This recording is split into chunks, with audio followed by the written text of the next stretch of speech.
Let's get it. Good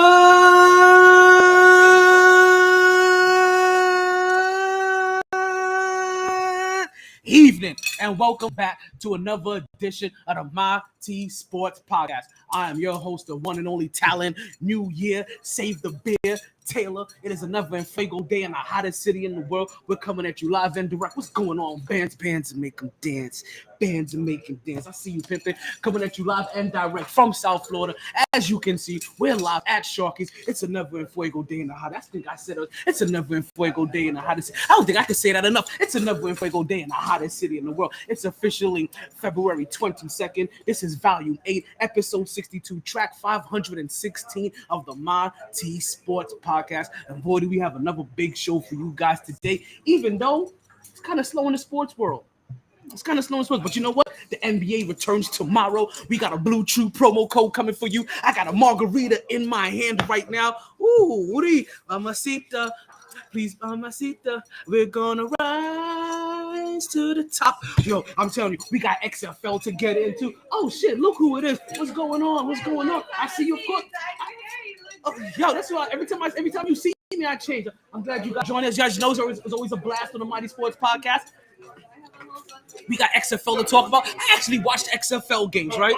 We got the enemy in DC. We got birthday shout-outs to give to. We got MVP, defensive. Chris's birthday today. Oh, he's up there. He's on the docket. We got defensive player of the year, rookie of the year. We got Creed 3. I told you I was at Sharkeys. You better get your chick. Are you kidding me? Oh, I can't wait. You know what? Well, you know who says this even better than I do? You know who says that even a little bit better than? Take that. Who? Take that. Nah, my homeboy, my friend, your friend. You know who I'm talking about. Our boy Bartholomew Scott. Can't wait.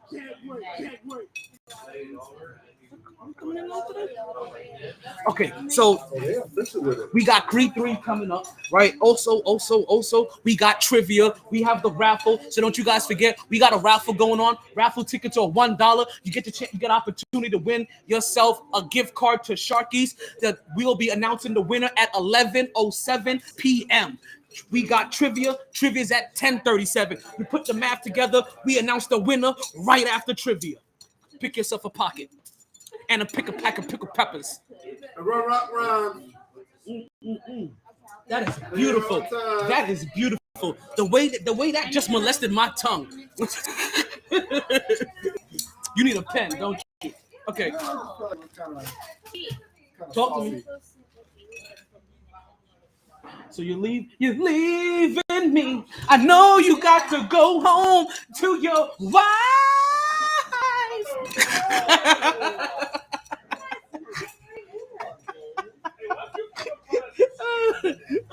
You know that song, right? That's I forget the name of that song.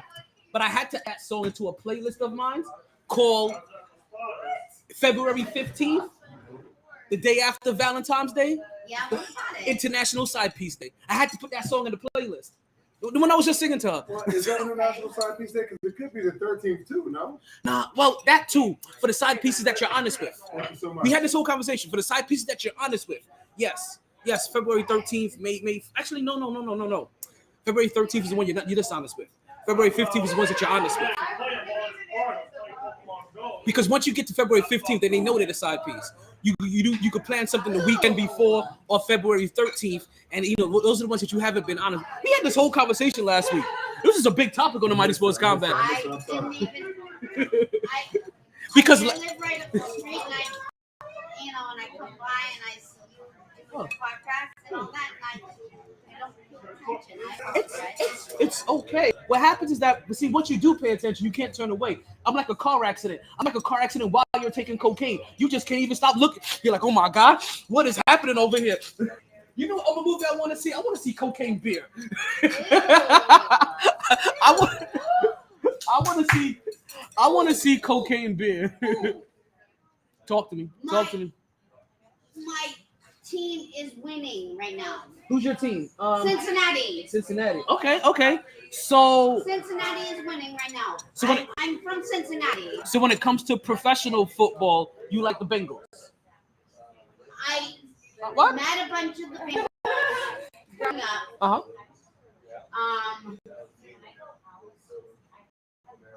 My parents were, we like the Notre Dame. We like Notre Dame. My father is Xavier. My mom is from Marquette. But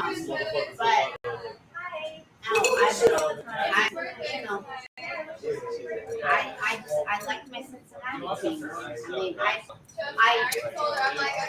like the Bearcats, which is like, basketball and all that, but it depends. My deceased husband was from New York. We liked the Yankees. The Knicks. He liked a bunch of teams. Talk to me. Yeah, I'm okay. We was talking. But all right, listen, no more sidebar, no more side pieces. It's time for us to get directly into the podcast. And you know what we do at the beginning of every single show? We like to start off the show with a nice little birthday party. So what we do here is we give a little birthday. February 9th. We missed it.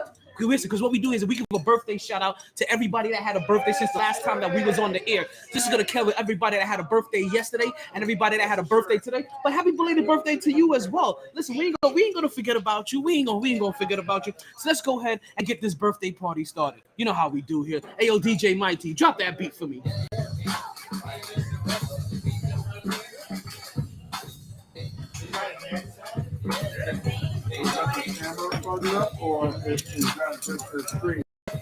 That's my setting.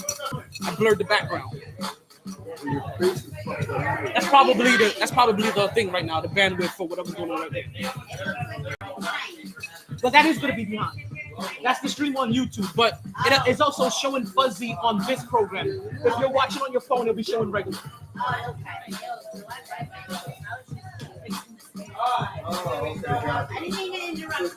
It's okay. All right, so you know what we do here? We give a little birthday shout out. Oh, let's make sure we get it. You know what we do here? We give a little birthday shout out to everybody that had a birthday since the last time that we was on the air. So what that means that we're gonna cover everybody that had a birthday on the 21st, and also everybody that has a birthday today, right? So let's go ahead and get these birthday shout outs, right? Because yeah, it's your birthday. We said it's your birthday. It's your birthday. It's your birthday. It's your birthday. But because it's your birthday, we sing happy birthday. Happy birthday. Happy birthday. Happy birthday. Happy birthday. All right, first birthday shout out that we have happened yesterday. We got a couple of birthday shout outs for yesterday, actually, right? We got one birthday shout out going to my homegirl, Lainey Stahl, right? Homegirl may be a loose reference. I believe that we became Facebook friends after she saw me protesting a couple years ago. She's friends with Monica, but we don't personally know each other. She's my sister's friend, but we don't know each other. But she shouted out. She was like, "Yo, I'm inspired. Feels you, brethren. I'm here. I stands with you and your peoples." And I was like, "I stand with you too." Well, in my head, whatever she typed, I translated it as brethren. She may have been, "Hey, fella," and I was like, "Yo, brethren." Right. So we got a birthday shout out to Jillian Christine. You know Jill, right? She went up that hill to get a pocket of water, but she also used to be roommates with Bobby and Jack back in the day. That Jill, if I'm not mistaken. Right? So I want to say happy birthday to Jillian Christine as well. Let's give her some clappers. And then also last birthday for yesterday goes out to one Chandra Willis, a former co-worker of mine. Don't remember from where. At this point in time, I've had a lot of former co-workers. It's not even funny, right? But it's one of those office gigs. That's the only things that are left now, are the office gigs, right? So happy birthday to Chandra Willis. I said Ellis. Chandra Willis. And then we move into the birthdays today. We got a birthday for Daniel Alessandro. I have no clue who the fuck that is.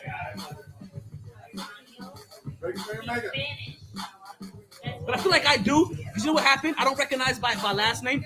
I didn't click on the picture and zoom on.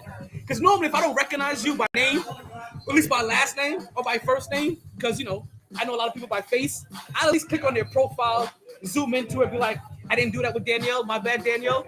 So I didn't get the purpose see if I know who the fuck you were. But as it currently stands, happy birthday to you, Danielle. Right? But the last birthday shout out we have. The last birthday shout out we have goes to Sharkeys' very own Chris Amato. Happy birthday, yo, brethren. Bring your backside over here, son. Wait, I ordered him a drink. Where's it go? We gotta get him a shot as well. Yo, Chris, I keep telling you guys, the number one chef at Sharkeys. He wears that number one headband. Yo, true brethren, for real. Known him for a good dozen plus years. We've been all over. My dog got all the chains. Listen. It was Mardi Gras. So you know, like I show my tits a little bit. You know, I got a couple of beads. I ain't gonna show you what I did for the other beads. No, I don't even want to see the other beads, my boy. We got the funk. Gotta have that funk. Hey. So let's drag them all back in the room, right? So to Lainey and to Jill and to Chandra and to Danielle and to Chris, we want to wish you all a happy birthday. We hope you party hard, you enjoy everything, you regret nothing, you party hard, but more importantly, you continue to stay MyT.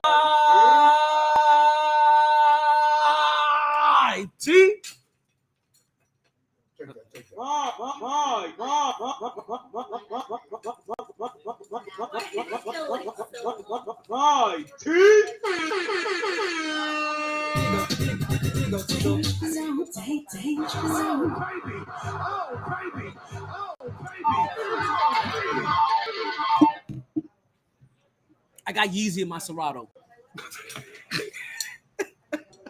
I don't even know what you guys know what that mean.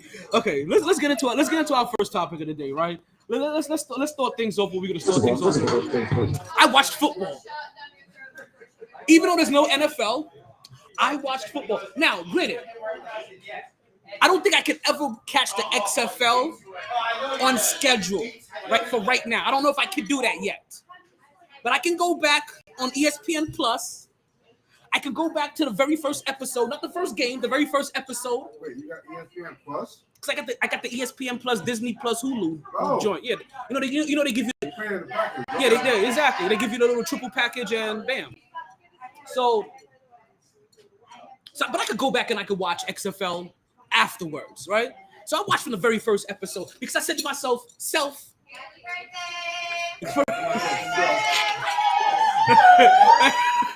oh, wait, happy birthday. Woo, woo, woo. Oh, I see the Woo Girls came out. Woo! Oh, mama, what's going on? Yes. Listen. I know you remember her. Hey now. No, because she gave me contact information to do some networking. Giggity goo.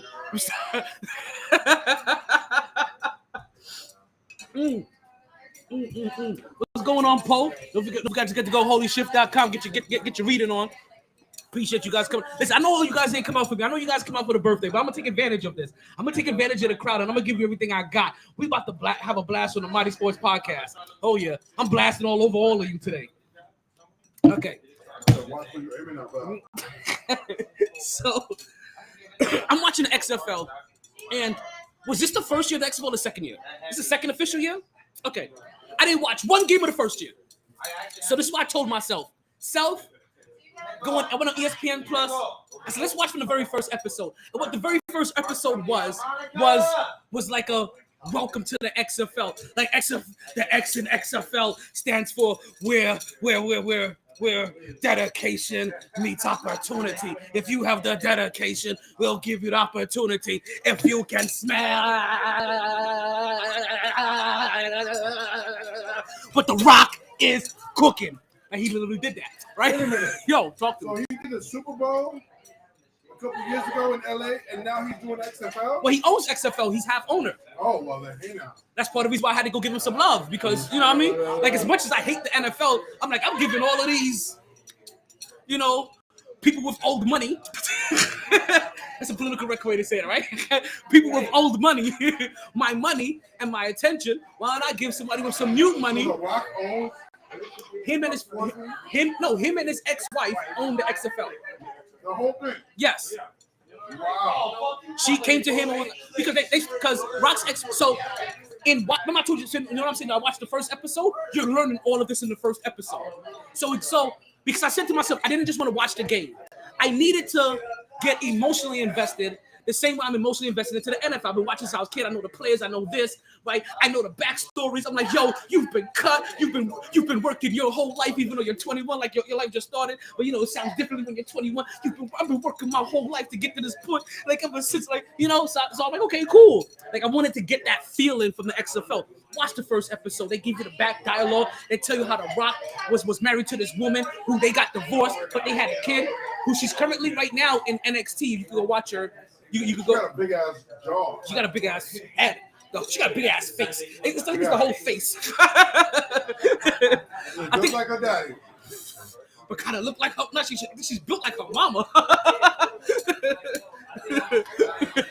Like go look at her mom. Her mom was an athlete too, right? So you hear how they got divorced, right? What's going on, Pippin? You hear how even after they got divorced, she always maintained managing him. Not only when he was wrestling, but also went into his movie career. Oh, wow. So when she hit him up and was like, hey, I got this crazy idea, he was like, you had me at crazy. What are you gonna do? Like, let's buy the XL. He was like, yes. Wow. And they bought the XFL, which basically, when you also hear about it too, it's promoted for the 54th man. Wait, how many people are in the roster? 52 or 53? So basically, it's like the G League. Yeah. Worse. Not really. Worse. I mean, they're not associated with the NFL. Right. But kind of, sort of. No, but it's them. We're talking about it, and it's on. Right. But no. This is that. But that's why I watched it, because I gotta fill the void. Well, they got contract. They got contract with Fox. And Bill was on All-Star break. Hey, I had what nothing. you said. What's that? You said? They got a contract. They got a contract with Fox and ESPN. That's money. That's big time right there. It's good enough. That's better than what Liv did so far. Liv got a fucking contract with the CW. No, but listen, the difference is those players are getting paid what? Them players aren't getting paid like. No, they're not. Right. So they're getting paid like a G They're League. like. Hey, So they're getting. They're not running for millions. American capitalism. No. So, but let's talk about that. Let's talk about that. They're getting paid. What's your game check? They're getting paid like the G League. But remember, these guys are all the 54th, technically like the 54th man on the roster. The guy that got cut. The guy that didn't make it. You were good, but not good enough. You cannot Right? compare G League. The G League is a build-up in the dark. What did I just say? They got paid. They get paid like the G League in comparison. Like so you said he asked about. Hold on one second. Quarterback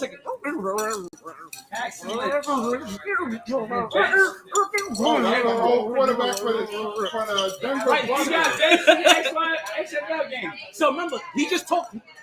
He was trying to compare it for a second a while ago to the golf to that international golf league. Yeah, and you said no because of how much money that league is getting. So in comparison, I said they're getting paid like the G League. That's what I said. So that's how I. What did they get for medicine? 250 mil? They gave him some. They Who? gave him a whole bunch.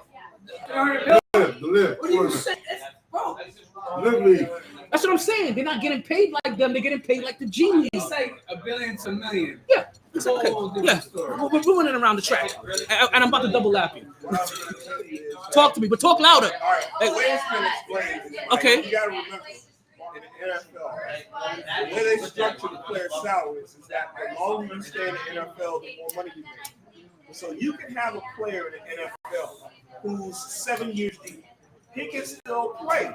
However, if I draft a rookie who I only have to pay around $400,000 to, as opposed to a guy I got to pay $2.5 million to, I'm going to take the $400,000 guy. And there are And so now that guy says I still got something in me. So that's what Yeah. to the XFL.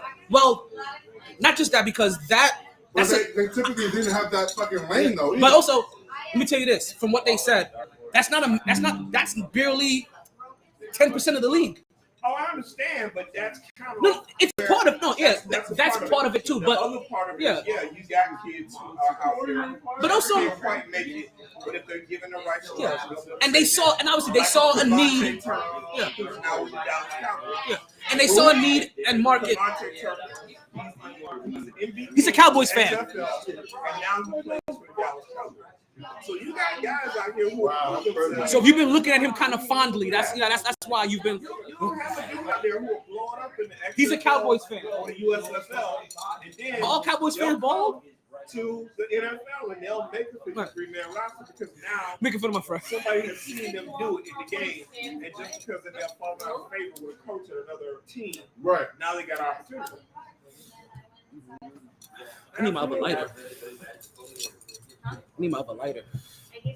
No, I need my other. You said the white one? No, I need another. I need my other one. This one's about to die. So I got into it all, right? And how they and their philosophy of how they're selling it, like because okay, I understand everything that you guys are saying, but I'm giving you their mission statement and their mark. You know, this is for 54th guy like The Rock was, because The Rock said, "Yo, they thought he was good in college too, but he wasn't good enough to make an NFL team." So he knows what it. So when he's sitting down in front of the people, in front of the players, he also talks about that because it makes him 100% relatable to them. You know, you guys got cut in this position. Now some of them are a few guys that played in the NFL. Maybe they had a season here. Maybe they played 6 games here. But it's guys that very quickly were like, nah, we're gonna take our chances on some other young guy. Yeah. Nick Beasley is a prime example of that. He's a former number 1 pick of the Falcons, and he's not playing in the XFL because they can't afford to pay him all that money in the NFL for the production. The production doesn't match the salary. But XFL, all day long. Now, something interesting, and I'm gonna get to this in a second. You'll like this, Darnell. You may like this too. So there's only 8 teams in the. There's only 8 teams in the XFL, right? I'm not there yet. You'll know when you like it. There's 8 teams in the XFL, right? So not a lot, right? And there's slight differences. Like the XFL before, there are little things in there that there's little idiosyncrasies in there that makes it appealing, right? Like the in-game interviews, right? Like literally after a play, they may be interviewing the guy that just made that play on offense or on defense. Like you just made the catch, hey, like. You just caught that ball for 35 yards. What did you see? Like, yeah, I saw that his hips was open, and I knew that he couldn't stick with me. So I hit him with the wham bam, and next thing you know, I'm going for 25 yards with the thank you man. And I'm like, yes, I like that. You know what I mean? It brings a little element to it. Also, there's 6 individuals mic'd up, right? 2 coaches, so you can hear the coaches calling plays the whole entire time. That's interesting as fuck too. Like I thought that was super intriguing. And then you hear the quarterback of each team, and then whatever. Yeah, and then whatever other star players, stuff like that. So they had that decently. And did you notice something else? What's that? But they got more flexibility because they're not responsible. Being a Dallas Cowboy fan, I know this, right? We're talking about the XFL right now. Now, being a Dallas Cowboy fan, I know this. All of your commentators tend to know a little bit about the lingo and the play that's being called because they're trying to emulate that thing that Tony Romo does. Yeah. And if he hears the quarterback call a play, Tony Romo's going to tell you what play is being run. Yeah. Because he knows the lingo. So their commentators are doing that. So when you start hearing them call orange leaf, they're like, oh, it's probably going to be out and to the left because, normally it's something to do with, unless they have that for a switch, obviously to switch where they're like, this normally there's probably going to be, out and to the left or whatever. So yeah, you hear the commentators as well helping break down the call as they're being called. Excuse you. I didn't know what we're talking about. We're talking about the XFL. Like Peyton Manning, everybody knew that Omaha meant 1. That was only in the first half.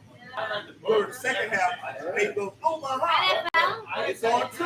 Yeah, so it's the spring football league, just to say the least.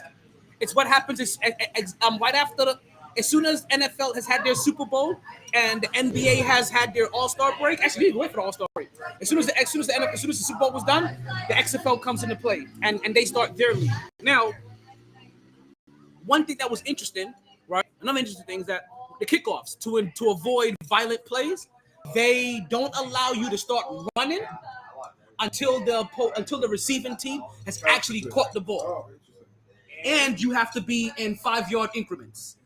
So no wedges, no forming, like no forming monster clusters. You guys got to be apart, and then maybe you could come together. But it allows for about on average, like it coming back to like the 35-yard line a lot of times, if not bigger. Also, a fourth quarter only rule, right? You don't have to kick the ball off.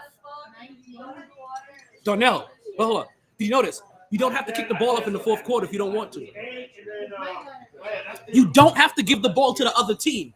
What you can do instead of kicking the ball off, you can choose to go to start the ball on to put the ball on your 25-yard line and have it be 4th and 15.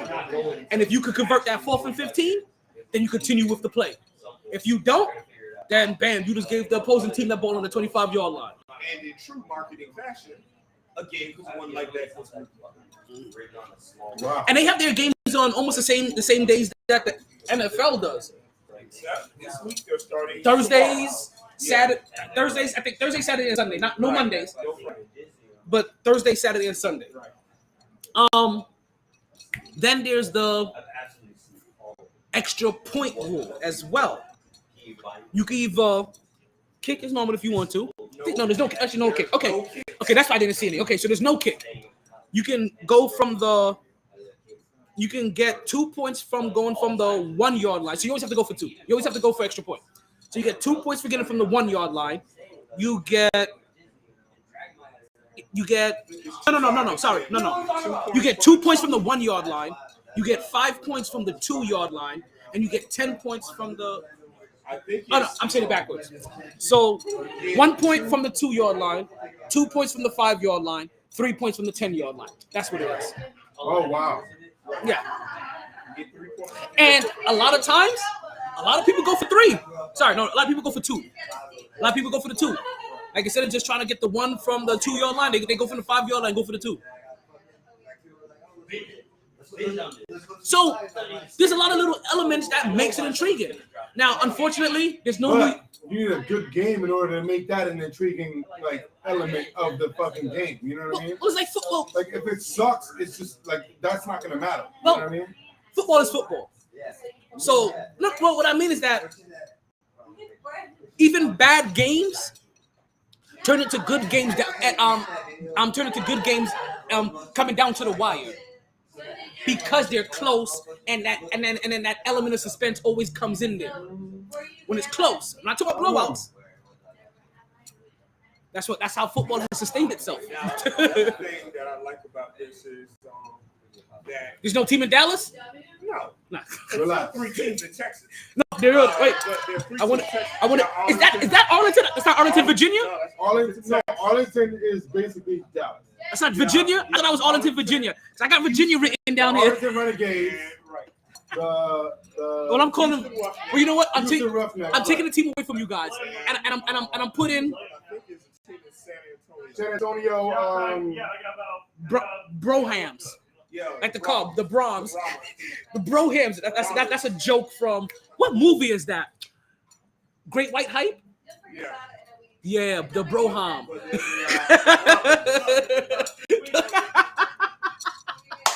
Go see Great White Hype if you never see the Brohams. I'm sorry, I'm taking Arlington away from you guys. I'm putting that in Virginia. So that's You know the crazy thing is, so this is the part you gotta like. This is the part I was gonna talk about you guys liking. It's the fact that you like. I thought you guys had 2 teams, so now that you have 3 teams, and also as a Cowboys fan, Wade Phillips is coaching Houston. Wade Phillips, yup, he's out here coaching Houston, and there's no team in New York, there's no team in Miami. Because let's go there. They have a team in There's a team in St. Louis. They have the Battle Hawks in St. Louis, the Defenders in DC. The San the Antonio team. You already said that. the Sea Dragons in Seattle, the Vipers in Vegas, and that's all of the North. That's the Northern Division. They divided into 2 divisions, North and the South. Then you have the Renegades in Arlington, Virginia, right? The Roughnecks in Houston, the Guardians in Orlando, and the Brohams in San Antonio. Oh wait, no, it's Arlington, Virginia, not Arlington, Texas. No, it's Arlington, Texas. I'm taking it away from you guys. I'm calling it Virginia. Yeah, no, you're not. But anyway, I'm giving the DMV. I'm giving the DMV area 2 teams as well. Okay. And then they got a team in Vegas, a team in Seattle. Yeah, I covered all of them. So St. Louis won their first game. So did DC. The Roughnecks beat Orlando, who's going to end up being my team. Because when I went here, I was like, you know what? I got to go pick a team. I had to go pick a team. So I was like, okay, you know what? Let me go see. Actually, my team is FAMU. My college team is FAMU. I go. You're an FSU fan. Why is that?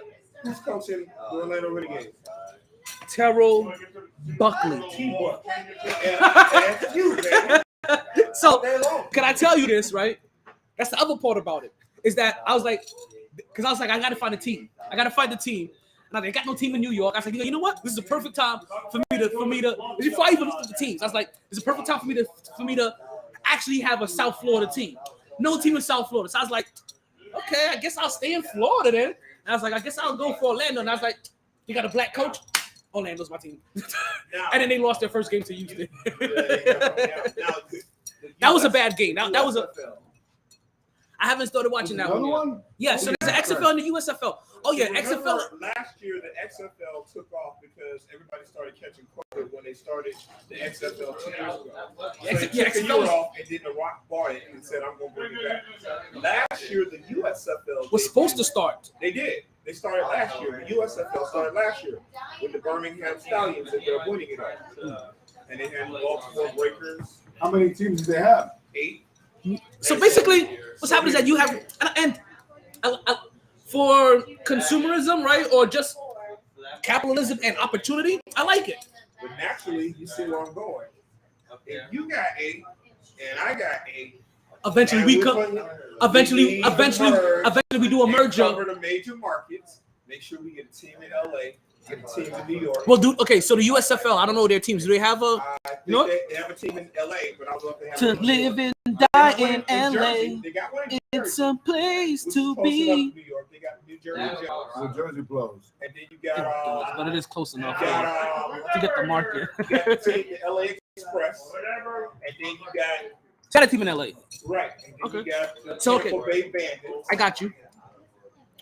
I ain't seen no Tampa Bay. Wait, why am I getting NFTs? They did have one. Birmingham Stallions, Houston Gamblers. Yeah. It sounds like them? Gamblers. Okay, Memphis Showboats, They just brought them back. Michigan Panthers. Yep. Right? I may go for Michigan. New Jersey Generals, Yeah. New Orleans Breakers, Right. Philly Stars, and Pittsburgh Maulers. Okay. New those are Jersey Generals sound like a fucking team that get beat by the fucking Globetrotters every fucking. Well, so do the DC Defenders and the Washington Commanders. They all sound like teams that get beat by the Guess who used to own the Globetrotters. New Jersey Generals? Donald Trump. Oh, he's a fucking piece of shit. Oh. Guess who his first star player was? Oh, they're taking after him in this. Herschel Walker. So That's funny. I do remember, but they won't let him back in. yeah, But we that's had why you he before. can't own an NFL team. Because Linda need to sue them. yeah, that's right. Because also, wasn't he one of the people that almost like he benched up his team almost purposely? Like he was doing some foul. If I remember correctly, like he was. And then try to. They were like, oh yeah, fucking Cowboys will cost you $150. He was like, nobody's gonna pay that price. And then Jerry Jones was like, come on, there. So 150 million to what?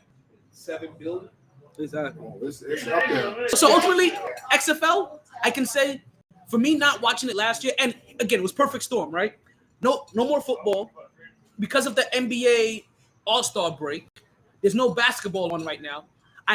Last night, right? I'm saying to myself, what the fuck do I do with myself? There's only so many times you could beat your dick, right? Harry Potter, bro. Hogwarts. I already played Harry Potter with myself that night.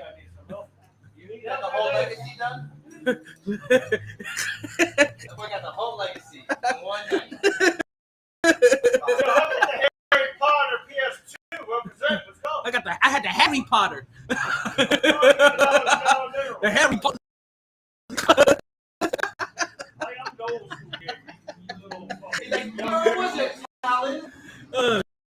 Shit. Listen, I was shooting spells all over the place. It was magic.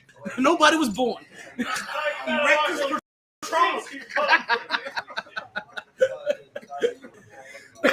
But as a whole, XFL, it was a win.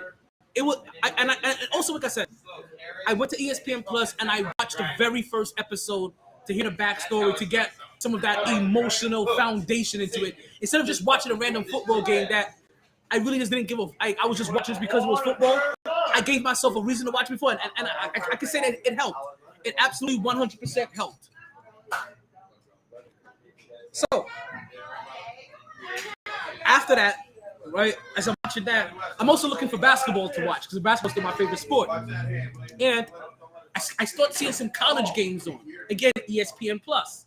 And I'm like, you know what? This is a good opportunity for me as well. I was watching the man, right? Now I'm watching shit live. I'm saying to myself, you know what? That's some college basketball. It's getting around that time. March Madness is right around the corner. And then I start familiarizing myself with some of these, with some of these people, with some of these teams, some of these people, some of these players. And I'm looking and I'm like, I see a team ranked 8 and 9, but why don't I recognize any of these teams? Well, I'm gonna give you a hot take. Talk to me. Talk loud to me. University is making the Elite Eight. I'll allow it. They're gonna make the Elite Eight. They've had a decent team over the last couple of years. They've been putting themselves together. Yo, Larry Nigga has been a fucking slow and steady force. Wait, you're a what? You call me? No, you gotta remember, Larry Nigga has a Final Four appearance, man. A long time ago. I know, but can you tell me the team that he appeared in the Final Four with? I don't even know who Noriega was. I didn't even know he coached. Larry Nigga, but Larry Nigga. No, I'm still thinking Laryngitis. George Mason. That was him? Virginia to the Final Four. That was him that year? That was him that year. When George Mason? Oh, okay. His son's a coach where? Arkansas or some shit like that? Might be. Hi, Bree. Are you okay?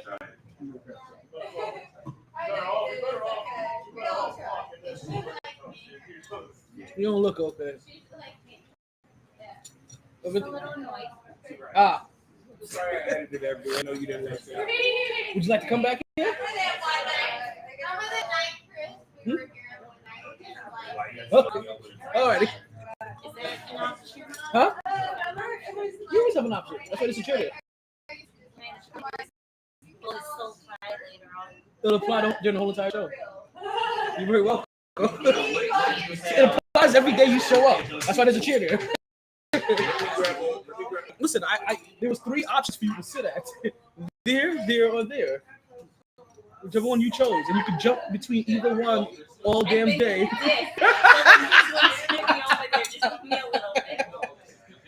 Your eyes maybe I'll show my face. Your eyes were looking a little watery, so that's why I asked.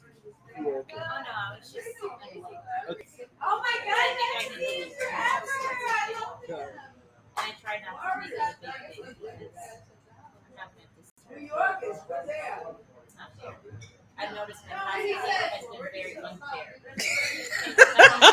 I don't know how you fucking allow it. You have to understand, I am a water sign. Yeah, but all of those people are not. And I So easily be courteous to all I those easily other flow people. with all of my shit. Like water up a duck's ass. You realize like a duck swims in the water all day and no water gets in his ass. That's my sign, kids. But I'm completely. I guess I don't, but I do have some tendencies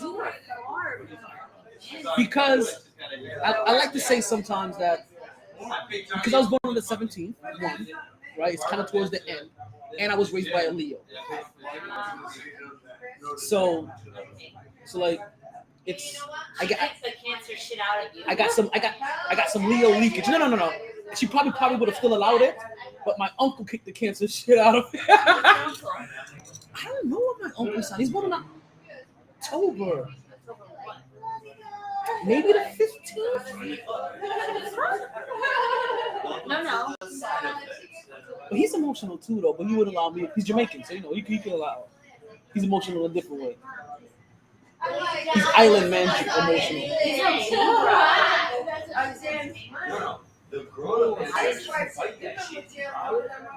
It's my role. He's your uncle. He's my male role. He's my male role model. Because my father wasn't around, so that's my male role model. He is. Because we don't talk right now because he's a little sensitive. And I didn't notice about him until we got older. That's what I said. He's island man sensitive. Like. He's strong, but he's sensitive. Yeah, it's weird. Like, I didn't realize this growing up that my uncle was sensitive. But it's also made explain like a little bit about me. Like I can be a little sensitive. I just always try to articulate myself the best way possible. And then after articulation runs out after some point in time, then I go 0 to 2,000. I don't get mad often. I'm very okay. So very honestly, the people that's probably seen me mad the most have probably only been my family, and mainly my nieces and nephews. I feel like I've seen you mad. And I explained to them because they're children, and children's whole existence is to piss adults off. I've been mad here. I think you got mad over an incident before, and you like got loud, and your eyes like got wide, and you were like it was like wide, but your eyebrows were going down. It was so, bro, and you got loud, and you were just like, and I'm just like, who the hell? And then you went back to positive. I was like, what the hell is he on? That may have been the one time I had to check JR for the thing. I don't think I got mad. Okay, maybe I spiked for half a second. Yeah. I did, but hey, that is true. Listen, I don't deny what I am. My grandma's so random, bro. And the bipolarness is a fucking cancer. Because if fucking cancer I knew they were so mad. But then 2 seconds later, nope, not exaggerating. Like 5 seconds later, oh, they're not complaining. Because one, again, I think I learned this from my Leo. I did, but again, because I learned that it means nothing. Like, especially around family, all of that anger and hoopla and whatever, it means nothing. Because when it comes down to it, you're gonna love each other. So we're gonna be mad for 5 seconds, whatever long it is. You're gonna be mad, okay? That's what my friends like. See, even my friends like, listen. If me and my friends were like, if in the past, I may have had to tell you, like, listen, I may piss you off, like very much so. Like I may piss you up, but it's okay though. Like we gonna love each other afterwards. Like shit's gonna happen. Unless you allow it to. Unless it's just something that's super egregious. But we can exchange words, and 2 minutes later, I'll be like, so we had a beer. You want to take it to the store? We can make this run. like, you know what I mean? Like because that shit really matters. so also, very, very honestly too, I want to say that's a guy's philosophy as well. I feel like it's a male trait where we can cuss each other out to throat ends, and then 2 minutes later be like, yeah, that's just dead. Or maybe it's me. I have a best friend. They make Female, and she has like autism, but like she's a great person. And when we fight like we're about to. Like parents are scared, people are scared, everybody's fucking scared.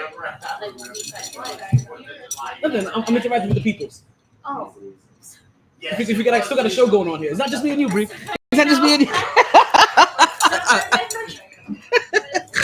It's not just me and you. Long story short, we fight, but then 5 seconds later, we're just like, all right, girl, what do you want to eat? Where do you want to go? That's how it should be. Like what that. Do you want to do? Because also, you know what happens too? It's no need to hold on to all of that negative energy. All I remember growing up, anytime I had negative energy around me, I needed to take a nap that day. like a massive nap. You know what I mean? Like God, like I'm you're tired. Like that's why as a kid when you're still crying over your emotions, like. You wake up and like, God damn, like so you just learn like, yeah, it don't make no sense holding on to all of that shit. It's unnecessary and it's unhealthy. But the XFL was super healthy. So was that tournament I watched because I end up realizing as I'm watching this tournament, right? Yeah, we're back here. Follow me now. A lot of mercy, right? I'm watching this tournament, and one, I don't recognize the teams. And I'm looking at the production, and I'm realizing, you know what, this is ESPN Plus. This may not be one of your more popular teams. So then I look up. I started asking them the Mick Google, right? And I'm like, hey, yo, Mick Google, is Elizabeth City an HBC? I don't know why I decided to ask this. Is Elizabeth City an HBCU? Google was like, for sure, my nigga. Then I was like, hey, is Livingstone an HBCU? They were like, it's a Baptist black school at that. I was like, for shizzle my nizzle. I realized I'm watching the CIAA tournament, and it's basically an HBCU tournament. So now, again, when I barely ever watch college, right? Here I am locked twice in a day. I'm locked in on something I barely ever watch because they found that way to catch my intrigue in a time frame where there's no NBA. Like, I even thought about watching that UFC fight, but I was like, I can watch this anytime. So, with all that said, right, the NBA is coming back tomorrow, right? NBA will be back tomorrow, and they will be back with 9. So what's that? This is college. This is college. This is Temple versus Cincinnati. Temple's in Philly, right? And Cincinnati's in Cincinnati, Ohio. See, wait, who was from Cincinnati last time I spoke here? I forgot who was. And they have no clue. There used to be this television show. WKRP. That's the letters. WKL. Say it again. WKRP. WKRP in Cincinnati. I kept on trying to get somebody to remember that. I was like, I don't know the call letters, but it's W in Cincinnati. And they could not, and they were from Cincinnati. So, is it me? Like, is it me for feeling weird if you find somebody in the proximity of our age demographic, right? And they're from Cincinnati, that they don't know what this show is? That's crazy. Exactly. Okay. I thought I was bananas. I thought I was over here pulling my Lady Gaga. That's not even Lady Gaga. But I felt BANANAS. That's Britney Spears. No, that's not Britney Spears. This shit is bananas. BANANAS. Is that Fergie? No. Oh yeah, it is. No. Is that a chick from? No, that's Gwen Stefani. Is that Gwen? Yeah, that's Gwen Stefani. That shit is bananas. BANANAS.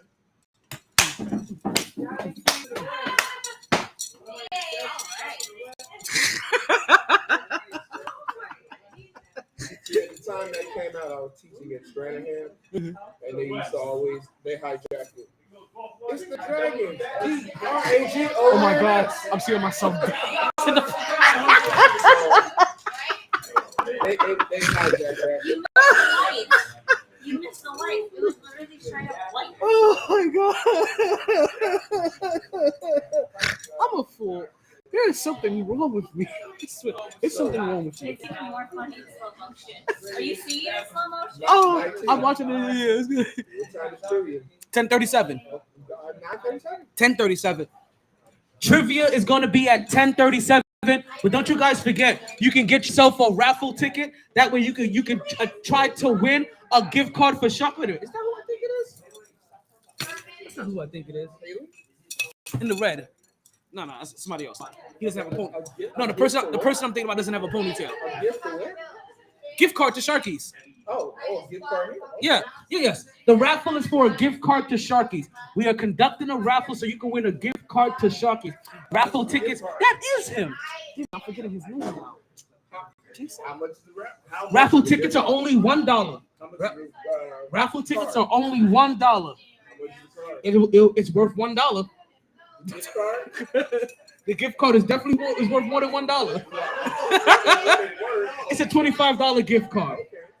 So $1 raffle tickets, you get a chance to win a $25 gift card to Sharkeys. Raffle tickets are right here.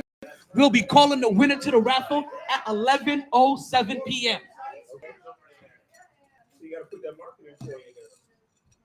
What marketing employee? $1 for $1. Oh, 7 for $5. 1 for $1, 5 for $6, 10 for $12, 15 for $18, 20 for $19, or whatever it is. Going that damn high. We had 10 for us last time. We had 20ers last time. Oh yeah, listen, it was popping last time. Oh, what's going on? Come get yourself a raffle ticket. You know you want one. Go ahead, right in here, pimpin'. Right in here. You call everybody Pimpin'? Especially when I forget your name.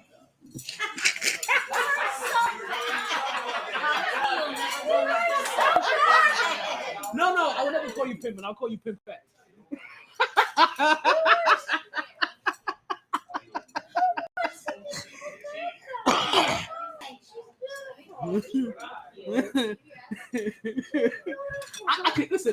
I can never forget Bree's name. Okay, there's no way at this point ever I can forget Bree. I think you're gonna say someone so cheesy and corny. Yeah, listen, you understand? At this point in time, I'm haunted by Bree. Like I wake up in my sleep like, Bree. That's the whole thing. Bree. You knew something cheesy and Your name is cheesy. but you knew something cheesy and corny was coming though. So that was it. That's not cheesy and corny. Your name is Bree. It's literally cheese. No. What I'm saying is that you have rented space in my head. How do you spell See? it? How do you spell it? Your name. Her name is Cheese. Bree. Oh, It is? No, I didn't say that. No, I didn't say anything. Those words did not come out of my mouth. Well, whoever said it, it's not the cheese, okay? No, it's not. Look at the cheese, it's spelled a different fucking name. But even so, when it comes to cheese, that is one of the best cheeses out there. It's one of the award-winning cheeses. It doesn't taste like anything. I was so excited to try cheese. You know how many people make fun of my name? They used to joke with me like that. And I finally got to try it, and it tastes like nothing. Oh, At shit. all. I was glad to have so my name. disappointed. You know how many people call me after the damn turtle when I have to remind them, no, I'm actually thank you. No, that's Darnell's, I believe. And My sister-in-law's name is no, he's still here. He's still around here somewhere. But we call her Bree also, so I get it. I do. And don't forget, folks, it is tax season. So if you're looking for a good tax person to make sure that your money is right, I have a good referral for you. You go to Freedom Tax. You tell them MyT sent you. You get $50 cash on the spot. Freedom Tax. What's his name? Al. Right. Oh. This year I'm only paying $140. You charged me $190 last year. Oh.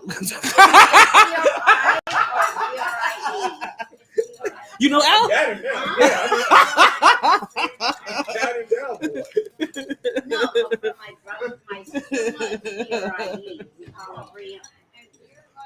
Oh yeah, listen, I realized having stocks and a bunch of other stuff like that, while it's cool for your pocket and for your future, it's horrible during tax season because you gotta pay for every one of those forms. It's not even so. It's some people don't realize this. So first, that made me think about investing. I may have just started investing and things like that, and maybe learning this. Or if you haven't started investing, you don't know this yet. For the stocks you have options, for bonds, everything like these are required if you're. Shit, I'm forgetting the other word. Right, but all of these things require different forms. So it stops going over a standard, what you make, and it starts being like, okay, I had to fill out this form, and this form is automatically $50. I had to fill out this form for you. This form is automatically $150. I had to fill out this form for you. This form is automatically $120. And listen, and then you can do about this. This is my boy. I got know-how. Like I've known Allison since I've been back in South Florida. He's a Jets fan. Like me and him, like we've been doing this for a minute. Tailgate, everything. Like you understand? Like if he doesn't have somebody in the office right now, I could call Al right now, and we'll end up having a 45-minute conversation about either the Knicks or the Jets. And that's my boy. Like you like I don't even listen. So much I know. Like listen, he used to be in music videos. Yeah. See, exactly. I said that's my boy.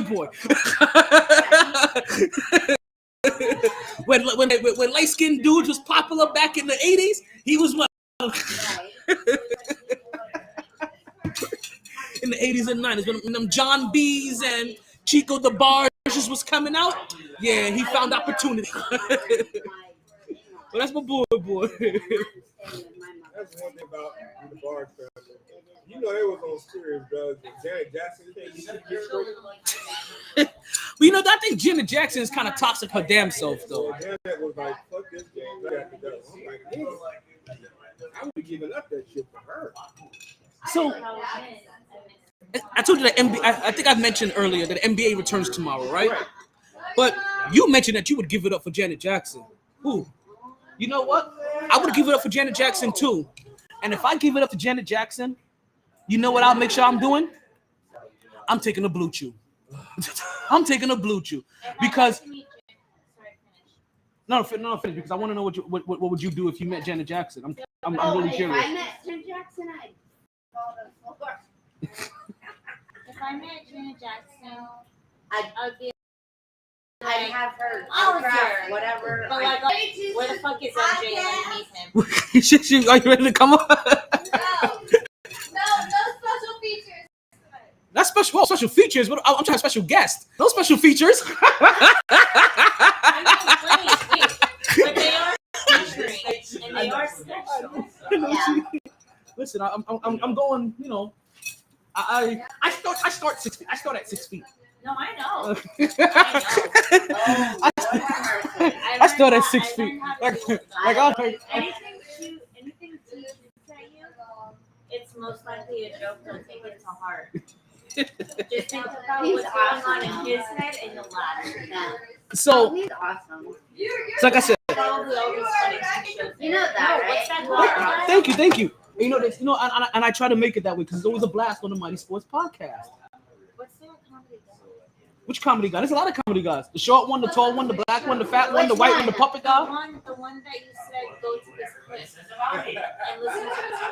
Huh. I love Okay. Jeff Dunham, by the way. So I don't think I told you to go watch Fluffy recently. So Eve Fluffy. Gabriel Iglesias. I don't think I told you to go watch Fluffy. So I may have told you to watch either Chris Rock, right? I would remember it. Right for what joke was I trying to think about for Chris Rock? Either Chris Rock, Eddie Murphy, Jay Farrow. or I don't think I was. Wait, that might be Sorry. What's the joke? I can't remember the joke. I said if I could remember the joke, I would remember who the person was. But I know very recent I would have made this reference.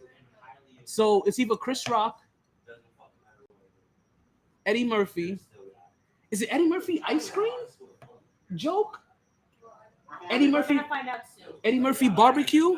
I don't think I texted to you though. If I did, then I'm good. Beyond Cole, Charlene's boy, or Charlene's. Oh. That's recent. Wait. You didn't watch that yet? I thought you watched that already. I thought you watched that. I did. Yeah, no. There's something No, out there. I'm saying what was the because that's normally what goes through your mind when you make the joke. Yeah.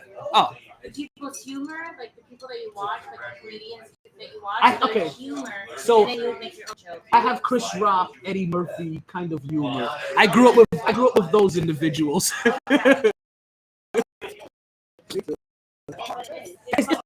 It's a weird world where you can make racial jokes without it being racist. I grew up watching. Seeing Farrow. The impersonator. That's what you're talking about? The black guy, the impersonator? Yeah. Well, he does impersonation.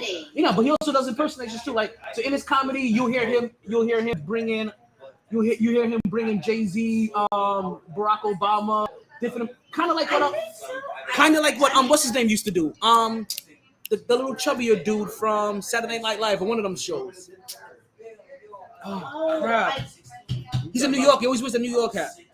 He's a little chubby guy. He got raccoon eyes now. No, it's the black dude. No, he's a black dude. Not Caliano. Caliano did sports stuff. This another dude that did when in his comedy he would do Jay-Z, DMX.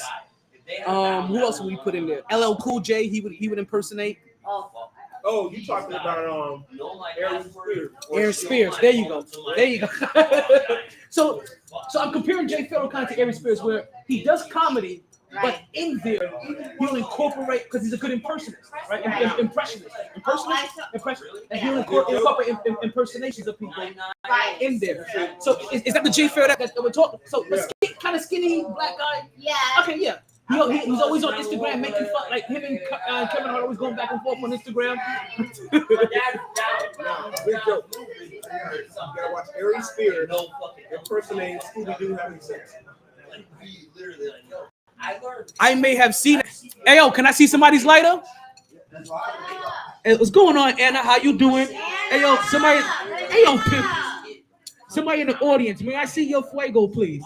Somebody in the audience, dame fuego. Audience members, they ain't even hear me over there. Oh, somebody hear me? No, nobody. Dame fuego, somebody. Can I get a little flame over here? Somebody in the audience, can I get some fire?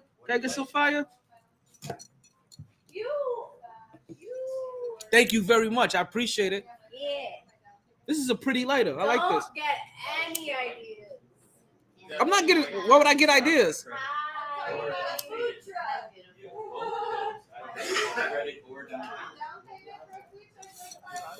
There you go. Thank you very much. Alrighty. So let's get back into this, right? Because I told you guys we got down this road somehow because we were talking about Janet Jackson's performance. And if we ever ran into Janet Jackson's performance, I may do to her a little bit more than what Justin Timberlake did. But I guarantee you what I won't do to Janet Jackson. I won't disappoint her because I'm going to take myself a blue chew. And if you guys don't know, what is a blue chew?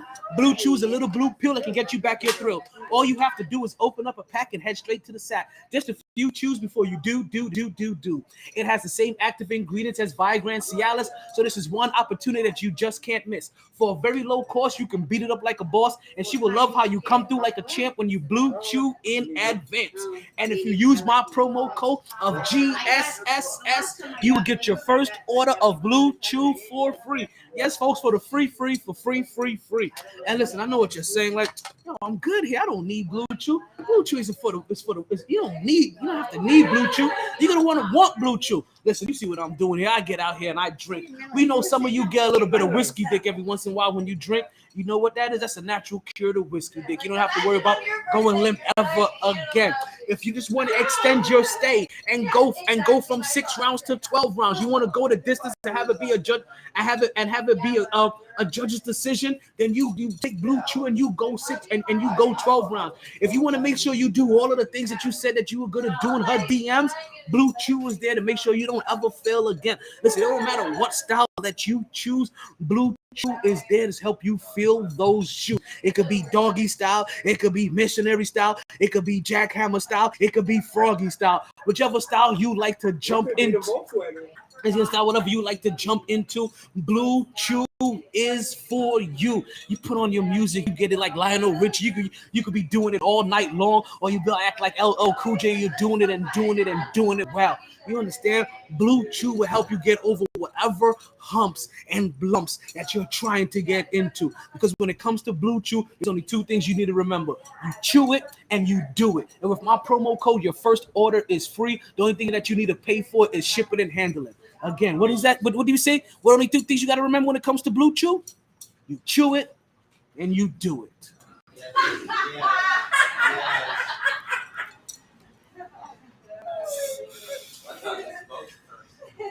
Hey, listen, man. Blue Chew puts money in my pocket. Do you know how many people I've heard talking about Blue Chew that just I mean, they don't come this year. Well, not from here. No. Oh, so you got to put them onto the promo code. But like, hey, I get you some free Blue Chew. Because Blue Chew's everywhere. Listen, guys know about Blue Chew. Listen, if you watch sports and you're a guy, you know about Blue. You didn't just hear? It's a chewable form of Viagra and Cialis. Oh God, no. I really want to know if it works on females. For what the instruction says, it does not. But you're more than listen. You can always take one. I don't even want to. Put some type of like chemical in my body that probably won't even work. That's not even made for women. No. Pimpin'. Like, Pimpin'. That is you. That is you. That is you. You got a ponytail now? What the fuck did I see back? Oh, it's a bandana. I was like, yo, I think that's you, but I keep seeing some shit fliggling back there. I'm like, this motherfucker don't got a ponytail. Over this way, this way, this way, this way. Entrance is this way. Entrance is this way. Like the entrance hasn't changed though. What's going on, man? How you doing, bro? It was a pleasure to see you. Likewise, man. So you came out for the birthday? Came out for the birthday party? Shorty? Yeah. Oh, okay. I was going to say, no, I just came for the drinks. I didn't know about it until I got here. Oh, man. Yo, that shit is full. I love it. That's what's up. Thank you. Hey, that's what we do here every single Wednesday. It's a blast on the MyT Sports Podcast. Don't ever forget it. Apparently I won't. So with the NBA return tomorrow, right? We have about 20 games or so left into the schedule. So right now you're talking about the race to the end of the season, but also the race. We have award races going on right now, right? You're talking about races for MVP, races for Defensive Player of the Year, races for Rookie of the Year. Like, which one of these guys, bless you, which one of these guys are gonna start coming out on top? But you know what? The only way to know who's gonna come out on top is to start finding out who the candidates are, right? Let's start off with with Defensive Player of the Year. I'm not gonna lie, I am surprised of the number one candidate for Defensive Player of the Year this year. Wholeheartedly surprised. But let's start off with number 3.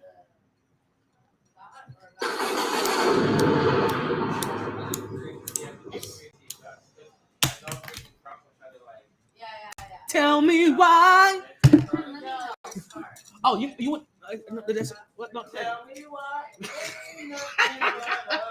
I forgot that's your karaoke go-to. It's empty. I have lighters in the car. No, it's okay. Wait, no, it's. Hey, I was on a boat. I was on some yachts on Saturday. It was like my little cousin's best friend's birthday. So I got invited out there with them to be the adult. Yeah. Had to be the driver. And now all I got is gas up my nose. I get out there. They played this song. Thank you again, Pimpin. Thank you. You see, you went to the cocktail area. Yo, brethren. Yo. Hold on, what is that? I said, well, I was on the boat. Uh-huh. Yeah, they played. I wanted that. Like, I went up to like the cockpit area where the captain female put on the performance. Oh, the cock. What? Yo, relax, pan. No buddy thing over here, sir. I'm joking.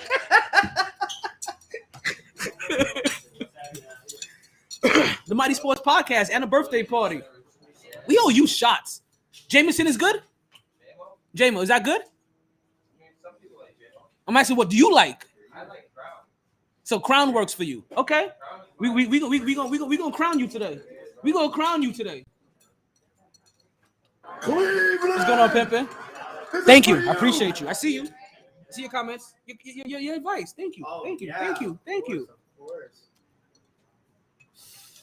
So, award races for the Defensive Player of the Year. Coming in at 3rd, which I'm not surprised about, is Boston's Rob Williams, right? Right now, he's the 3rd candidate for Defensive Player of the Year. And a lot of people believe that if Rob Williams was healthy last year, that Boston doesn't get their ass whooped as bad in the finals.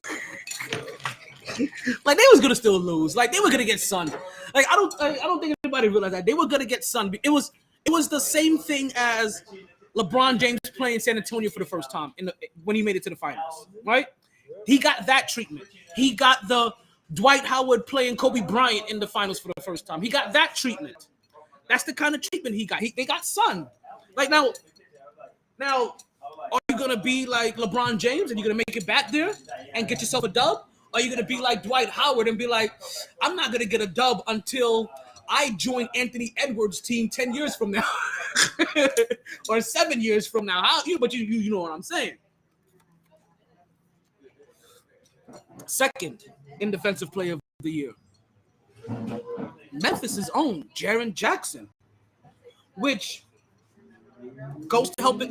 Now, granted, you have to also think, right? The teams with the defensive player of the year candidates are also some of the best teams in the league. So, no surprise that these teams have defensive player of the year candidates. So far, we've said both. We've talked Pippen. You know what I'm about to say. Teddy. Hey, yo, Teddy. Welcome to the MyT Sports Podcast. Get your ass over here. Y'all know Teddy from Bruiser. That's my boy. Also, listen. Actually, you guys know him. Last name Murphy. First name I forget. Well, we know his sister. Actually, his sister got married. So her name's no longer Murphy. Married like 3 years ago. She gave up the last name. How you gonna give up the last name? I got it still. Okay, that's fair enough. It is. I don't because I've been calling you Teddy for all these years. Like I forgot your actual. Now, look this up. Yeah, anytime you want. Oh.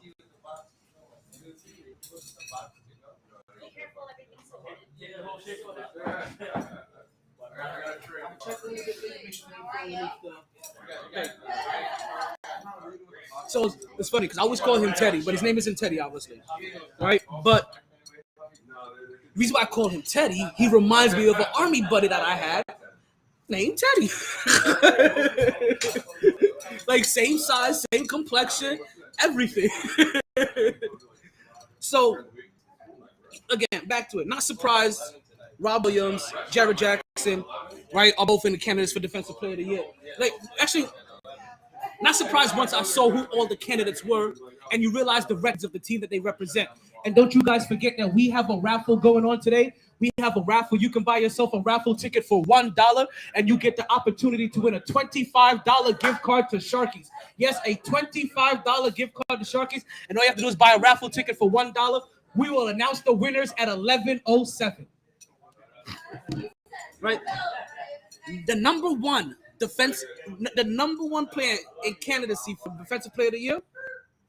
Could you guess? He represents one of the best teams in the league. One of the best. The very best. Draymond Green doesn't kind of really represent one of the best teams in the league. You get what I mean? So right now they're top 5 in the power ranking, and I've only mentioned teams in the top 5 of the power ranking, and they're one of these top 5 teams. I gotta go take a break. Get my lighter. This is killing me. No, the guy out of Milwaukee. Oh, Giannis? No, the guy from Brooklyn. Brook Lopez. Oh, okay. That's why I said I was surprised to see who was the number one candidate. I think that Brook Lopez is beating out Jared Jackson, Rob Williams, the guy from Phoenix, Bam Adebayo. He's beating out. Now, can I tell you this? I don't care what Brook Lopez stats are at the end of his career. He belongs in the Hall of Fame. Brook Lopez. And I'm gonna tell you why. And I'm just not thinking because at one point in time, you understand, there's still records in Brooklyn that people are still trying to break, right? Jason Nichols, that's his name. Red hat, Jason Nichols. Now I remember after he's done. I'm going. No. I now noticed what she said. Oh. Put it together. Okay. Oh, now you're catching up to my catch up. I was like, why are you telling me about sports when you know I don't know sports? Now it makes sense. Yeah, wasn't so much related. Gotcha.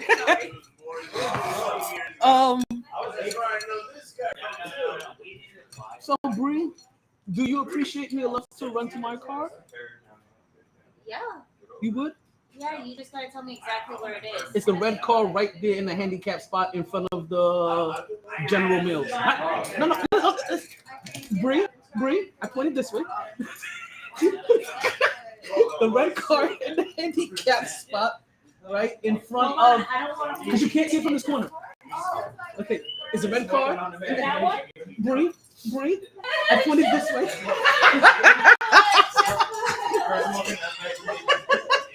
It's the red car in the handicap spot in front of the Goodwill. Yes. But where is it exactly? It's hanging up from the thing. Just pull it out of the leash. Thank you so much, Bree. You're a lifesaver, and I owe you.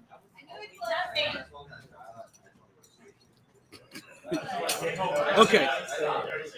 So, part of the reason why I think that Brook Lopez is probably the first Hall of Fame, because there's still, not only is there still records in Brooklyn that people are still breaking, and people forget that for years in Brooklyn he held them down for 7 years, and for 7 years he was a post player, 22 points per game in the post. Goes to Milwaukee. I don't know where he goes to before Milwaukee, but goes to Milwaukee, and by the time he's in Milwaukee, he's transformed himself into one of the best three-point shooting big men in the game. If not one of the best three-point shooters, super easy. Was I? See, not that way. I was like, because I like, I put it this way. I was so hoping you were wrong and it's like right there. Literally right.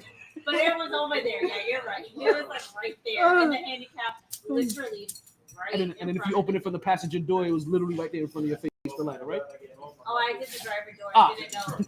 I didn't tell you. Sometimes my car, the passenger, it doesn't work. So, We still got our end result. yes. Yes, I will moan in your ear. Don't play with me. Go closer.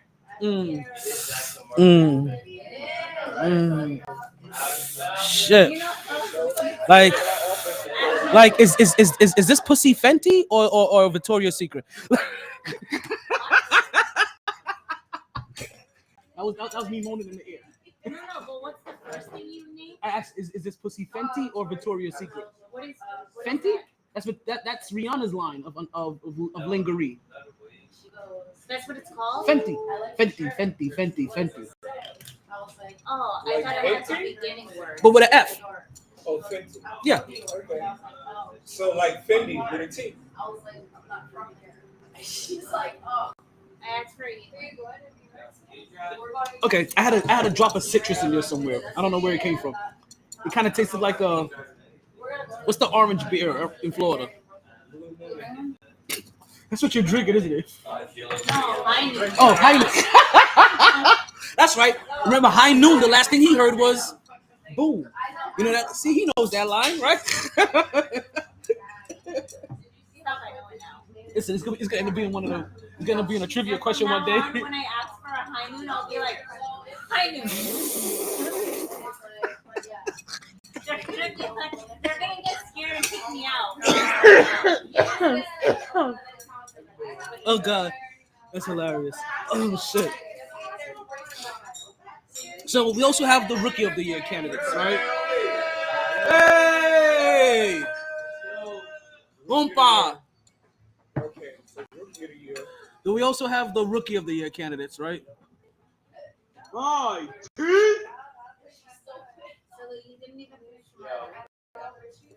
Crystal. Tomorrow, new season of Outer Banks drop. Hold on. No. A new season of what? Powder Banks? Outer Banks. Oh, I can't wait. I can't wait. Oh my God. I can't fucking wait. Do you know how hot JJ is? For real. I got shit to watch. I was seeing if there was like a puddle on the ground or anything. I was checking for it like there was a puddle or anything on the ground. Why? Oh, no. I even got that one, Bree. God, hey, man. I got that one. If anybody watch Outer Banks on this podcast, and Like they you love JJ, like you understand? We almost saw your O face. huh? Okay, maybe we just did. He come out. You talking about Dynamite? Is that who we talking about? Jake. No, but you're not afraid to use dynamite. Ooh, Okay, so this show is called Outer Limits. Outer Banks. So it sounds. So are you saying that I should be watching this show? Yes. Is it good? I heard that Home Table's co-sign on it. So is Outer Banks a good show? Yeah, they're not paying attention. And is Outer Banks a good show? Is Outer Banks? It's not catching. All right. He didn't know how to work it. Over somebody's phone. Man, I'm excited for the second season of Vox Machina. Okay. It's an anime on Amazon Smile. Speaking of anime, have you ever watched Star Blazers? Have you seen what? Star Blazers. No, I haven't seen Star That's Blazers. one of the original animes. Came out in 1979. Huh. Now I have to think back. I don't know. I don't think I did. 'Cause listen, if I did, I don't know. I don't know, honestly. Oh, we gotta get shots over here. Hold on. I need a shot maiden. So, Rookies of the Year candidate. Number 3, Jalen Williams out of Oklahoma City. Oklahoma City is piecing together a pretty good squad. If they can get Chet Holmgren back, or when they get Chet Holmgren back, they're not going to be bad. You understand that Shea Gilgeous-Alexander, if I'm not mistaken, he is in top 5 in assists, I think, this year as well. So you couple that along with Jalen Williams being one of the defensive players of the year, that's the making of a good squad. All I need is there one other X factor? Well, LeBron's not on his big night. They whooped LeBron's ass on his big night. If you remember that. Yeah, he did lose the game. The guy that I like, he did. I do remember that. Listen, you know what's funny? Because I just saw, I saw a clip recently, right? And it showed LeBron James on a fast break, and in the caption it goes, they said it goes, oh, they just said fuck LeBron and let him go 1v5, and I'm looking at the play, right? And granted, LeBron James right now in the league this year is one of the top 5 scorers in the league. I get it. But there's a group of LeBron James fans that can't understand when they are being told that LeBron kind of don't have it anymore. He's not the same LeBron that you were remembering in Miami and in Cleveland both times. He's not that guy. But at the same time, he's still dominant. He finds a way to score. But he's not dominant anymore. Is that just high basketball IQ, or is that good for chemistry? That's high basketball IQ because he knows how to score by now. He knows how to play the game of basketball. But Dominant LeBron could play all 5 positions in the finals on a championship team. He can't do that anymore. also dominant. When LeBron was dominant, and when he ultimately, there's one stat that really matters: can you affect winning? LeBron James really isn't affecting winning anymore. He's putting up numbers in his elder stages, but those numbers don't equate to winning. The play that I saw, it was 1v5 eventually, but what it really was 1v1 with one guy still trying to recover and 3 guys still trying to get back. LeBron James. Now, what do you think a dominant LeBron James did on that play? Dominant LeBron James would bounce it off the backboard and go. So basically, a dominant LeBron James will be finishing that play at the rim because that's literally just 1v1. This LeBron James dribbles between his, pulls up, dribbles between his leg, gets it out to the 3-point line, takes the shot, misses it. So when I tell people that LeBron James isn't quite the guy that you remember, Yes, he's put up these points because, like I said, he's top 5 in scoring this year. Yes, he can put up these points, but he's no longer that dominant guy that affects the dubs. That play kind of solidifies it because LeBron James, that was in kill mode, dominant mode, is taking that guy off the dribble and taking him to the rim and forcing him to foul him. He's forcing the and one and that guy that's supposed to be coming on the help also needs to be coming over as well because he's gonna get that shot up through the contact and you need to be there just to go ahead and tip the ball away. LeBron James no longer being the dominant player that people think he is. No. LeBron's greatest dunk was entitled "The Death of Jason Terry." You remember that dunk? Let's see what Brian does in Orlando. Who? Bronny. Oh, Let's see what he does in Orlando. is that what LeBron James' next stop is going to be then? That's where his son's going. Well, you know what he says. I'm going to play with my son. So if Bronny goes to Orlando, then that means he's going to Orlando. Yo, well, let's talk about it. That's dope as fuck. In 2020. Orlando? No. What's his son gonna play? This man playing with his son. In 2020. Wherever the fuck they play. Listen. He wants to though. Oh, he's dope. I think he said dumb. Oh, dope. Oh wait, hold on, wait. It's dope as fuck too. Let's be serious. Don't go to Orlando. If you do it in LA. No. Listen, no. Well, don't shit on Orlando. Orlando got a squad that's listen. By the time his son makes it to the league, Orlando will be ready. What is that? How many years? The last time 2 years. Ready? Fucking Dennis Scott played for them motherfuckers. In 2 years, if Orlando listen now, granted, I don't think this version of LeBron James can go to any team anymore and win them a championship. He's past that point, right? But this Orlando squad is one more good draft pick away. Now, granted, they're not gonna get what about your mama? They're not gonna get him, right? He's probably gonna go to San Antonio, and then Greg Popovich will get his next Tim Duncan, right? He's still a coach. Yeah, because his wife died, so he's not gonna retire anymore. No, that's dead ass. Listen. But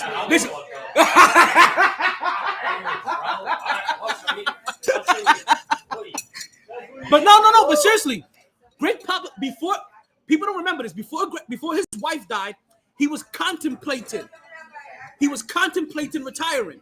He was thinking about it. It was a real thought he was having. His wife passed, and he was like, "I got no reason to be in the house. I'm gonna continue coaching." And now all of a sudden, Greg Popovich. Yeah, I mean now. Your trainer died, so you just gotta shut the fuck up and lose. Listen, he's 87 now, still coaching. Like you understand? Like Greg Popovich, like Coach Bob McAdoo at this point. He's one of the original Nazis. That reminds me of what's my man's name? Like Greg Popovich, one of the original people to bomb Pearl Harbor. like he was there. Ray Allen, right? Ray Allen was saying that they had this thing on YouTube. What's going on, Buck2? Welcome back. Who was the first player to give you this? Ray Allen goes, it was Del Curry. Because I was supposed to switch off, and then Del Curry was like, "Oh, you're gonna put your hands on my switch?" And then I find out I'm playing against Del's son. Like, damn. Haunted. Hey, a lot of them are. Listen, LeBron has played with a couple of players, sons and fathers and sons. He's because shoot, I forget the one that comes to mind. Jerry, is it Jackson?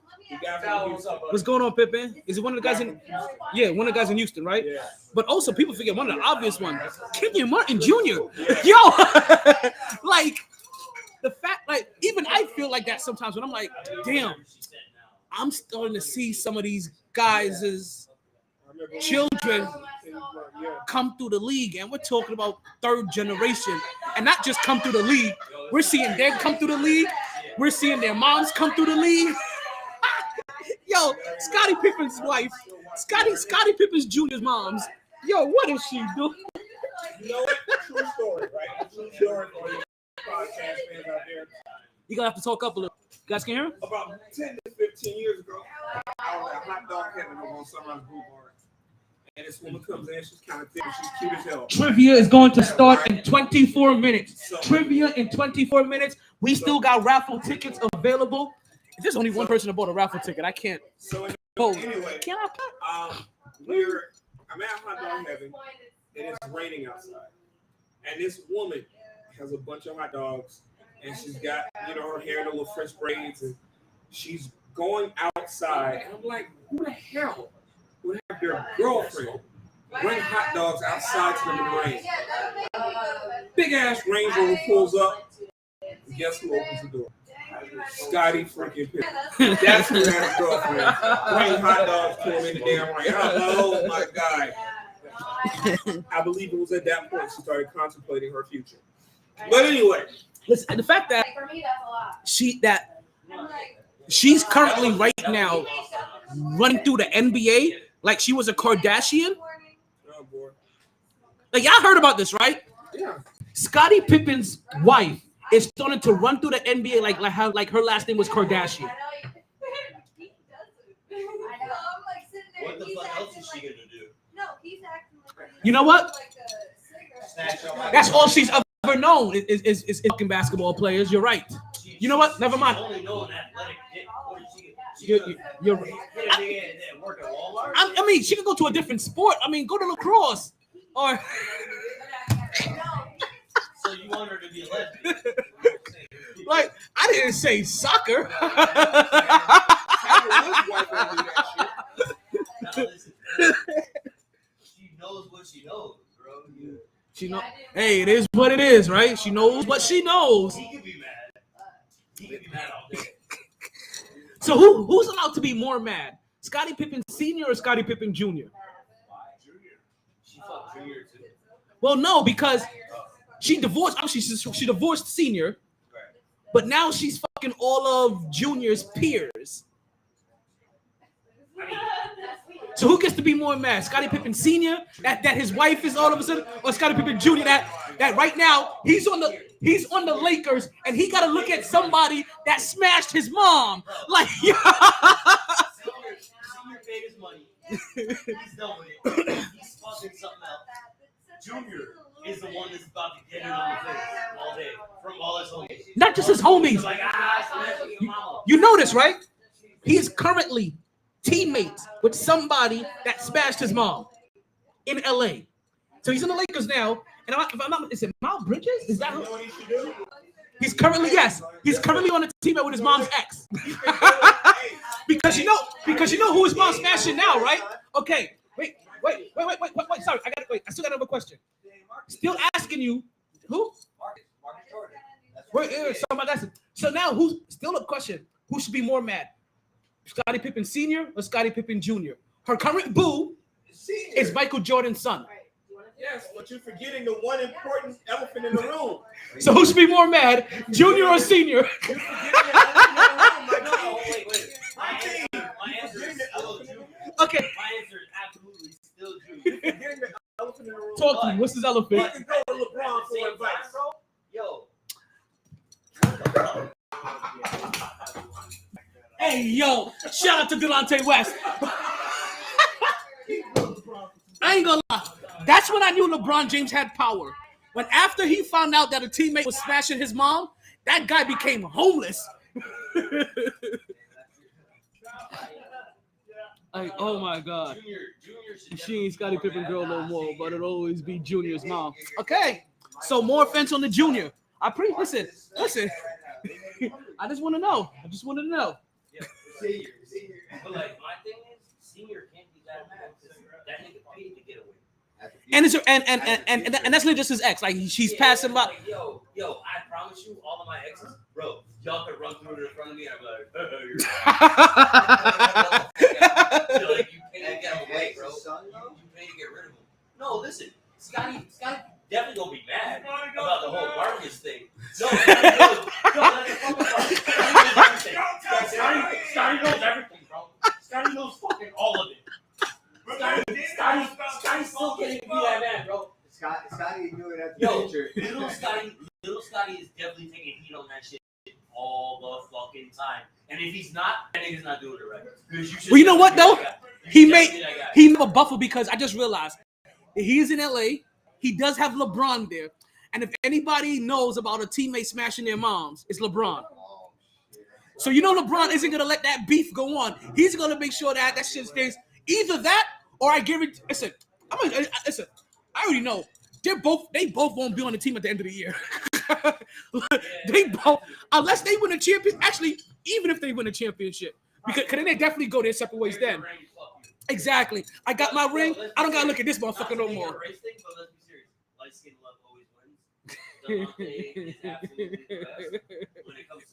We just talked about light skinned niggas early in the podcast. I love KC just because we're homies. You're the best, worst voice motherfucker in the world. Yo, and, how does he sound like Kermit the Frog and who's that? And damn it, what was that show on HBO? Danny McBride. Is that the one? He sounds like Kermit the Frog and Doc Rivers. That's what he sounds like. Eastbound and Down, yeah. Okay, yeah. That he sounds like. I promise you. I'll show you a video right now. You wouldn't. No. I know. That's how I know. I watched that video and I closed my eyes and I could not tell. Put that shit on with Will Ferrell and fucking what's his name? Craig Robinson. Will for real. Oh, Craig Robinson, yeah. You know Craig Robinson. Yeah. That shit's fucking hilarious. The dude from the Pizza Hut commercials. I don't know these people. I don't remember. You know these motherfuckers. By face. I know. Listen. Commercials? Come on, Kelly Robinson. By face. The Pizza Hut commercial. Listen. The only face I remember from the pizza commercial is that little thing from the Noid from Domino's. Okay. That was Domino's. That wasn't Pizza Hut. And Little Caesars. This dude was in Hot Tub Time Machine. The black dude? Yes. Oh, why did you say the black dude from Hot Tub Time Machine?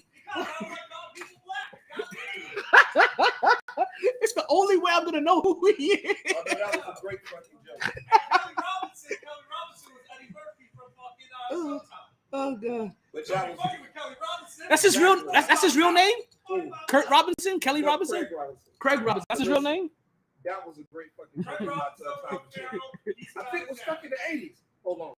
What color is Michael Jackson? He's black. We're in the 80s.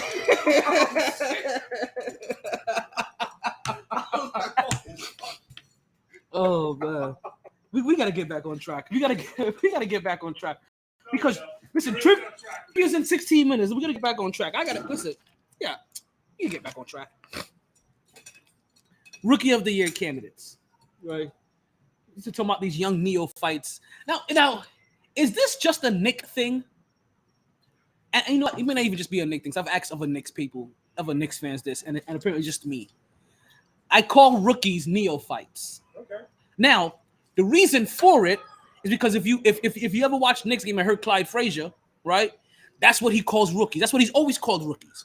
Like the neophyte, swishing and dishing, the neophyte with the and one, the neophyte puts it, like he always says the neophyte. I didn't learn what neophyte meant until I watched the Jeffersons. And that dude said, he's gonna replace me with a neophyte? And Florence was like, I ain't no neophyte, I'm a Christian. It's little shit. Oh my god. So it's little shit. So yeah, it's always. I love the way comedy teaches us sometimes, right? So listen, I didn't know what neophyte was. I'm just a Knicks fan, so I just knew neophyte was rookie. Like that's how I always had it in my head. Like I didn't know it even meant it. It took me much later in life to know that it meant somebody that's like lacks experience and new to a job. I just thought it meant rookie. So I call them neophytes. Now our list of neophytes consist of. I thought that was some African. Okay. So they had Jalen Williams as the third candidate in Oklahoma City, and they're another team. Like first, I'll tell you, like Oklahoma City is a good team to watch. Even though I think they may be even 8th seed, the 6th seed, or the 10th seed right now. We'll talk about them later. Either way, they're in the playoffs. But they're right there. Yeah, they're in postseason. They're right there in the postseason contention, which is a lot more to say about than where the Lakers are currently at. 3 years in a row 13. Since Tom Thibodeau's been coaching the Knicks are better than the Lakers. Okay, so the number 2 candidate for Rookie of the Year actually is a person that I would like to root for, but I can't because he plays for Indiana. Benedict Mathurin. Okay. And Interesting story about Indiana. People from Indiana, you know what they say? let me hear Oh this. man, it was awesome when we had that rivalry with the Heat. And you know what the Heat said? What rivalry? Did you win shit? It wasn't a rivalry. The reason the Heat Knicks was a rivalry is we won a series. Granted, we had to kick their ass and get them all kicked out of the game to win the series, but we at least won a series. That made it a rivalry.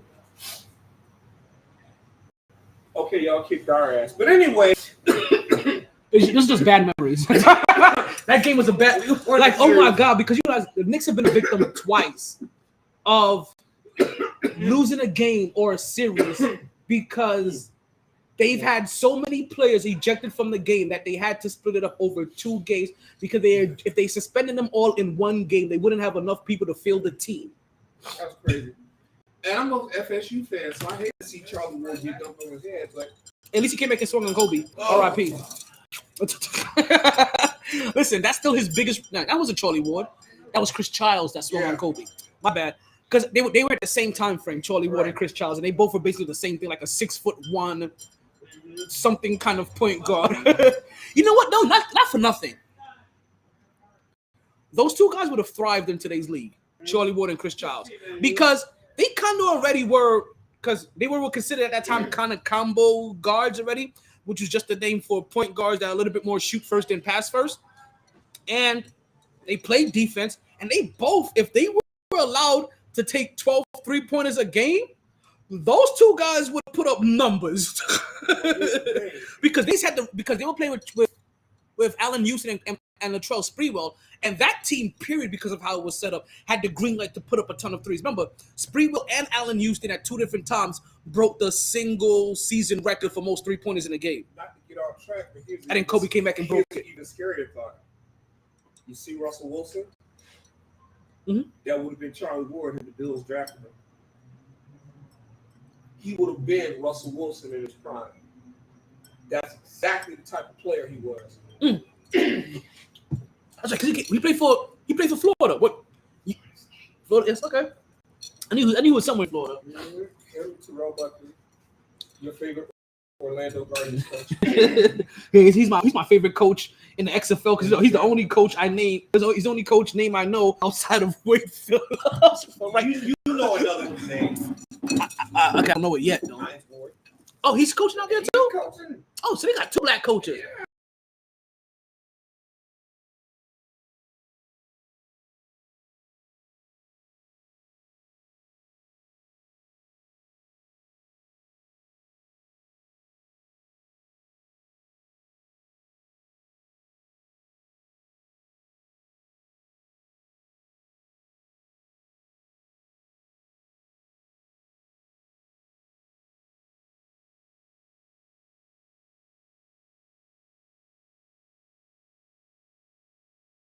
See this already. From Benedict Mathurin, I can fully already see that he's gonna be one of them dudes. As he may not get the notoriety of Anthony Edwards, but Bless you. thank you. Bless your soul. Thank you. Bless your life. Bless your world. Thank you. And it's not. When this becomes Anthony Edwards' league, Benedict Mathurin is going to be one of the best players in the league as well. Okay. Like he will be that known. But so will the number 1 candidate for Rookie of the Year, Paulo Banchero. It's part of the reason why I tell people to go watch Orlando. Orlando's for real. Orlando, they don't have the experience. You know what Orlando's missing? They're missing a head coach. They're missing a Tom Thibodeau, a Taj Gibson, and a Derrick Rose on their team. You know what their problem is? So it's a good problem to have, but you know what their problem is? Too many neophytes. Well, what did I mention? I mentioned a veteran coach. I know. A veteran coach that builds around defense and accountability, right. Full defense and accountability, and then guys like Taj Gibson and Derrick Rose that are going to be veteran locker room presence to help be an extension of the coach, but also teach. He just played for the Knicks last year, and so and he got traded away to somebody this year. I don't know if he's getting bun, but you know what I mean. But he's out there. So, but they need that. They're not the only one. They're not the only one that need a top they need a Tom Thibodeau. Like put it this way: if the Knicks for some odd reason don't re-sign Tom Thibodeau, right? Tom Thibodeau needs to either go to Charlotte or Orlando. Well, Charlotte's to go to some place where they have a lot of healthy players. Because Charlotte's the other one. Because they're not going to have a lot of healthy players after this first year. He's not. See, he's not that bad. Everybody think he is. Now, granted, Who? who Thibodeau. did he get hurt? Rose. Rose got himself hurt. Derrick Rose. Come on now. Rose got himself hurt by having weird explosive actions. But listen. You know what though? People that play for Tom Thibodeau, that's why I say they need a Tom Thibodeau, because when you play for Tom Thibodeau, you know what you're getting. He's the opposite of your boy that used to coach the Phillies. D'Antoni. Yeah, he's the opposite of D'Antoni. Oh, those two are the perfect coach. If you combine Coach D'Antoni with Tom Thibodeau, you get the perfect coach. Right, but you have to. This is what people said about Thibodeau, though. He was so driven to get at the top seed that he drove all those guys to the end, in the regular season, and maybe hurt people like Rose. Now, Rose hurt himself by having explosive legs, and I think he blew out his ACL by cutting. I don't think he was even dead. I think he took it. But also, if I'm not mistaken, wasn't it also like he put him? Didn't Tom? Well, I think the blame gets on. I was being a little facetious. I was doing a little, I was playing devil's advocate a little bit, being a little tongue in cheek. But he's a great defensive coach, and he's a hard driving coach. He's a great fundamental coach. Like if you have, that's what I said. Like he'll be great. The reason why I was mentioning Orlando and Charlotte, he'll be good for, because if you have a young squad that needs structure and need to get their act together, because they have all the talent, they just not taking advantage of it. They're too loosey goosey. Like Tom Thibodeau is your guy. Yes. Now I'm gonna tell you this though. Now, young players these days get a bad rap, because the young players that play for him in New York, they want to be coached the way that Tom Thibodeau coaches. Now, granted, Tom Thibodeau will play you 42 minutes in a game. Remember when some Knicks fan, so I am witnessing Tom Thibodeau firsthand right now, right? This is when we got Tom Thibodeau his first year, Julius Randle and RJ Barrett, who was the rookie at the top, they both were they both were top 5 in minutes. So he will run you. But how many rookies complain about getting 42? Yeah, exactly. So, and remember, Tom Thibodeau doesn't give away. And remember, Tom Thibodeau doesn't give away playing time frivolously. You have to earn it on the defensive end first. And even before then, you have to earn it in practice. He doesn't give it away now? You know what I said. Yeah, listen, I fumbled all over that word, okay? And listen, listen, it's still football season in XFL. His first name, Tom? I'm kind of confused. His name? Yeah. His name, yeah, Tom Thibodeau. I know they call him Coach Thib. But he goes by Tibbs as the nickname, but it's Thibodeau. Yeah. I don't So know why you think he and Sidney Poitier go that slick back son. Does he still have any hair? I mean, that's he got a little slip back. He got a little slip back thing, and he grew his facial hair out, so it helps cover it. plugs. I gotta say, plugs might kill him. Listen, he's in New York. You never know. So he's a great coach. So he's great for structure, and nobody. I haven't heard a Knicks player yet. I haven't heard a Chicago player yet complain about how hard he pushes you. Now, while they don't complain, you can see it. What ends up happening is that it happened in the playoffs. You saw this. It's the reason why the Knicks lost so bad to Atlanta. During the regular season, you're already going at 100 every single game, 110 every single game. While the rest of the league may be going at about 90, 95. So then when you get to the playoffs, you don't have another level to go up to. Right. And everybody else has another level to go up to, because they weren't playing at max level. They had that. So even more so, bring specifically to the Knicks, because I am a New Yorker. We do heavily talk to Knicks fans here. It'd be good for the league if New York could put up a good team. That's right. Well, right now they're in the top six. They're a top 16. What they need to do is to be consistent first. Like championship rings don't happen without consistency first. It just doesn't. Like you have to find a way to become consistent. Consistency comes from building a culture and having and having a program that people people respect and understand what they're getting into. That's why I said I love myself sometimes. But it starts with having an owner who gives a shit. Don't you compare my Knicks to the Cowboys? Don't you compare my Knicks to the Cowboys? It starts by having an owner that gives a shit. Though. You were saying if he leaves, James Dolan and Jimmy. No. So it wasn't even so much if he leaves. I was James talking Dolan about. and Jerry Jones are not the same. I was talking about Paulo Banchero at the time, the number one candidate for Rookie of the Year this year, and he plays for Orlando Magic. And I can see the talent brewing in Orlando, and I can see where they're going. The reason why Tom Thibodeau came in this is because I said Orlando can use a Tom Thibodeau, a Taj Gibson, and a Derrick Rose on their team currently right now. Like that's kind of what they're missing. They have. Look at Orlando. They have it. They honestly do. They're just missing a little bit of structure. Same thing for the Charlotte Hornets, I believe. Right? Charlotte Hornets. They have it.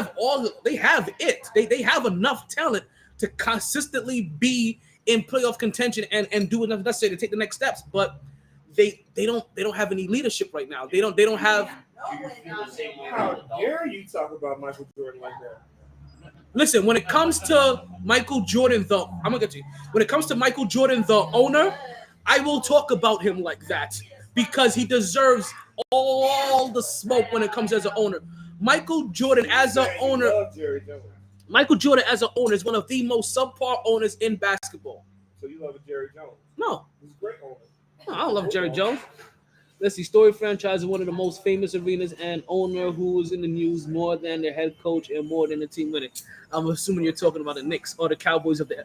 Listen, stop comparing my Knicks to the Cowboys. Stop it. Stop it. Stop it. Stop it. Starts giving the crap. James Dolan does care though. He does. About what? About winning. Not basketball. He does. Really? Why else do you think you fire a coach every 2 years and you go through general managers every 3-4 years? It's because you care and you're constantly don't do your due and you're diligence. whoa. Don't do your Okay, so okay. You don't do your due diligence. No. I'm okay. So I'm gonna tell you why I give James Dolan. I'm gonna tell you why I give James Dolan a slight pass, right? Because I've seen what he does when he. I'm a Jet fan. No, you're a Jets fan. No. Yankees, Jets, Knicks. You're a Jets fan. So listen, and listen. I'm not giving James Dolan a big pass because he does. So give him a D. I'm giving him a C plus. Right? And I'm gonna tell you why. I might even give him a B minus at times because no, that's a huge pass. you have to understand that. You have to understand that there's a method. Sometimes there's a method to the madness, and it took. What's the method? We see the madness. No. You see the madness. I don't see the method. The method are the Rangers. I'm talking about the Knicks. No. Exactly. The method is the Rangers. So let me explain. Yeah, they're gonna be cursed for when they open out of MSG. So I'm gonna tell you. You know how you're only allowed to talk one way until you see an example of another way. From that, I've seen how James Dolan interacts with his team.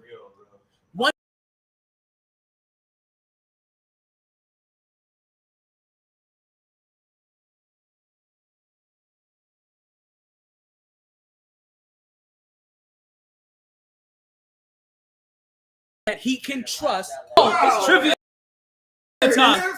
You know what? It is officially. No, thank you. It's officially trivia time. Okay, folks. It is officially the time that you've been waiting for. It is officially trivia time. Let's go ahead and get it. MyT trivia.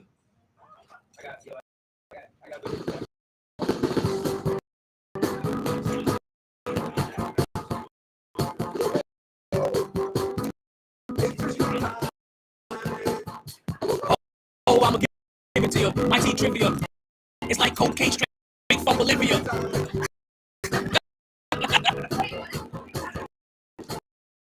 Oh, I'ma give it to you. MyT trivia. It's like cocaine straight from Bolivia. This segment is addictive. It's the only reason free comes here.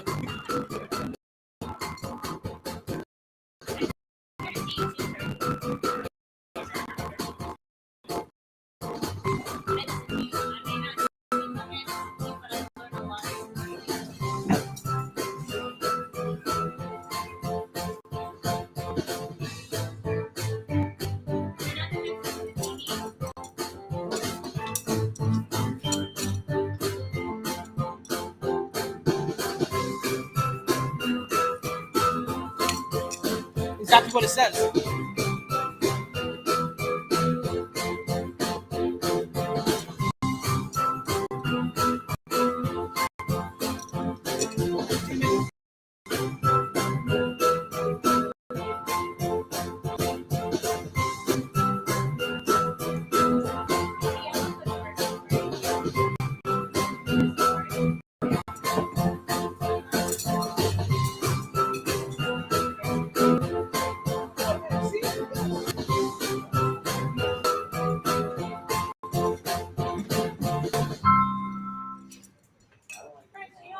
It is time for some MyT trivia. But before we get into some MyT trivia, I do apologize. We gotta pay some bills, right? So, more importantly, for the people that's listening on Podbean, because this applies to you guys more than anything else. You know, if you're familiar with the Podbean calling line, you know how this thing works.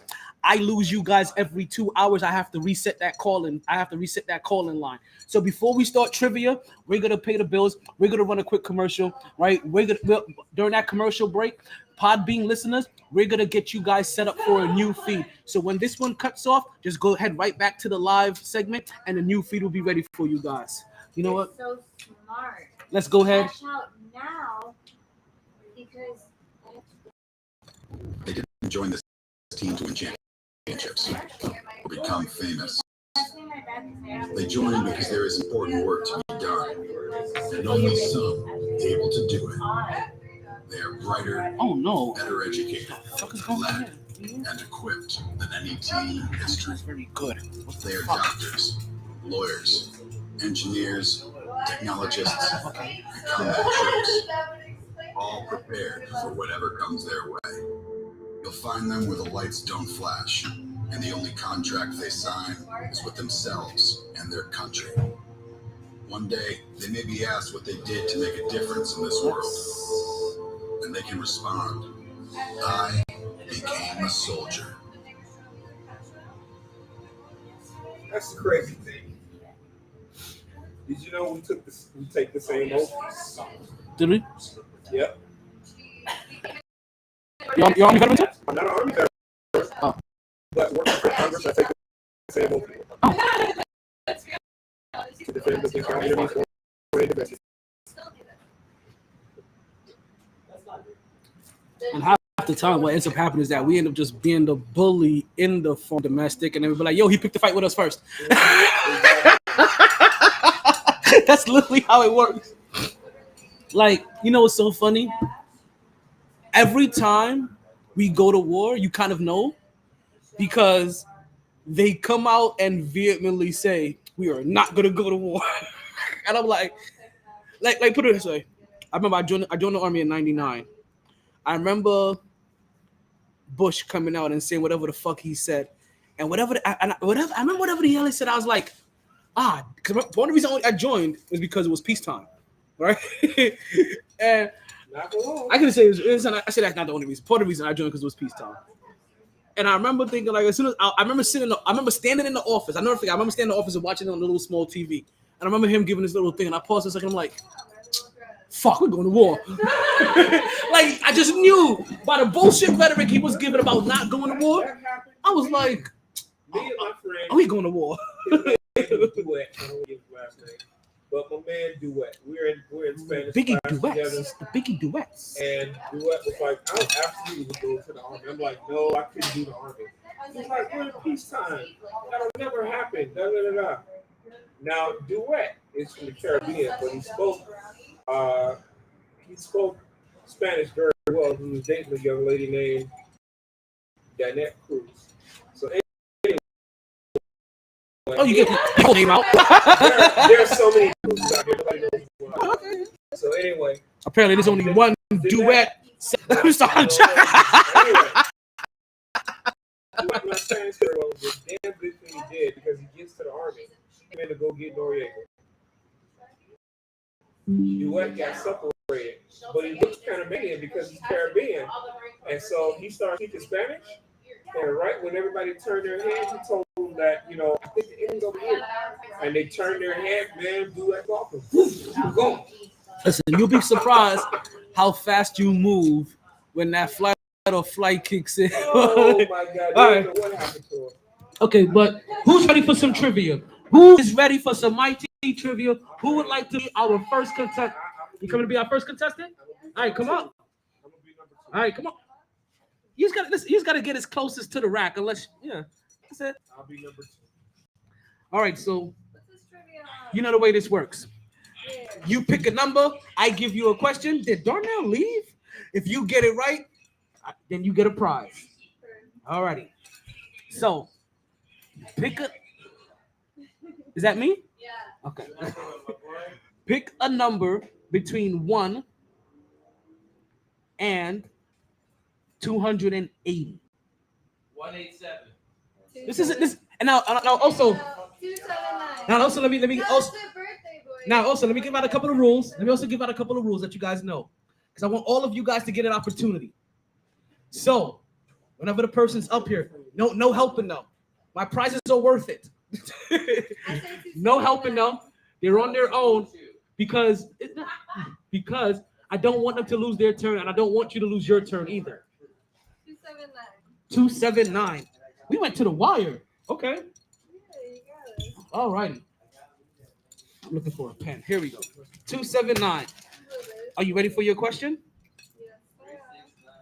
Who was Elvis Presley's? I already don't know. I'll tell you right now, I don't know. All right, continue. Favorite superhero? And you know what? I'll give you some music to help you think. I don't know. You can't get help. You can't get it. You can't get help. No help. There's no help. What was Elvis Presley's favorite superhero? Oh my God! I feel like I should know that. Batman. Is that your final answer? No. Wait. Yeah, this kind of feels like it's Batman's my final answer. You have failed this city. You have failed this city. Who is it? Captain America Jr. No, I said Sorry, Captain Marvel Jr. My bad. Captain Marvel Jr. I know. My bad. Captain Marvel Jr. Yes. Marvel just came out like Marvel. In the movies, it just did. But Stan Lee has been writing comic books forever. We'll get you on the next go round. All righty. Who's gonna be the next contestant? All righty, we have you now. All righty. Pick a number between 1 and 280. 207. We're keeping these numbers high today. Like I'm trying to be. All righty, 207. This is an easy question. All righty. I can take this off green screen now. That's funny. No, that's what I'm saying. Somebody asked him 30 years after he died. She started laughing as soon as I asked her the question. As soon as I got to Elvis, she broke up laughing.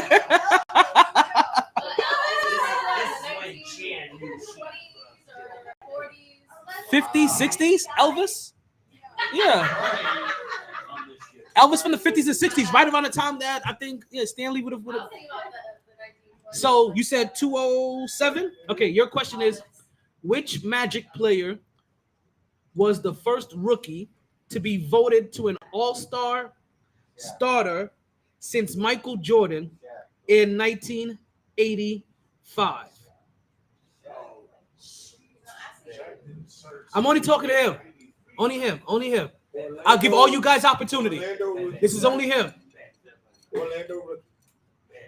not supposed to call out the answers. So no blurting out the answers, please. No blurting out the answers. So this also goes when you guys come up here. No, there's no blurting out the answers because I want you guys to win the prize. It's only to him. It's only for him. Meaning only he can answer. So if you know it, keep it to yourself. Is what the fuck I'm saying.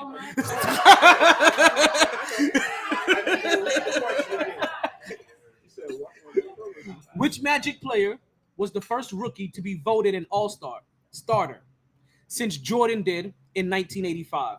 Shaquille O'Neal. Is that your final answer? Yes. Oh, it's his. Oh my God, I'm terribly sorry at that point. Is it a DS? Yo, Is it that was what? so serious. Don't take that back. I'll cover your face. What's wrong? I was so mean for no. Why are you being mean? I didn't mean. Why are you being mean? All right, go ahead and pick your prize. Wait, not this one.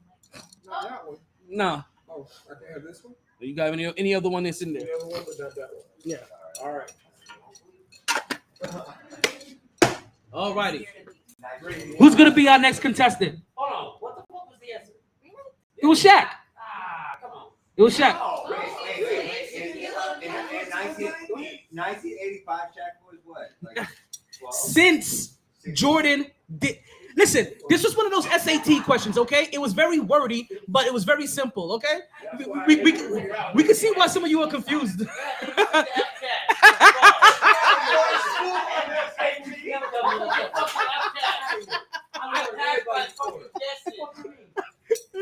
All right. Who wants to be the next contestant? All right, come on. Try it. Come on. Get up here. Come on, Bob. Listen, we're gonna get somebody else. We're gonna give somebody else a chance first. We'll come back around to you. Come up here. Come on, Bob. She went. She went. She went once though. Oh, I need to shut up. I'm trying to get everybody else to go around. Bob, it isn't okay. So the way this works, Bob. The way this works. Pick a number between 1 and 280. 7. Now this question is for Bob and Bob alone. Bob ranks. Bob ranks. Bob. Okay, Bob. This is slang. It's a sex question.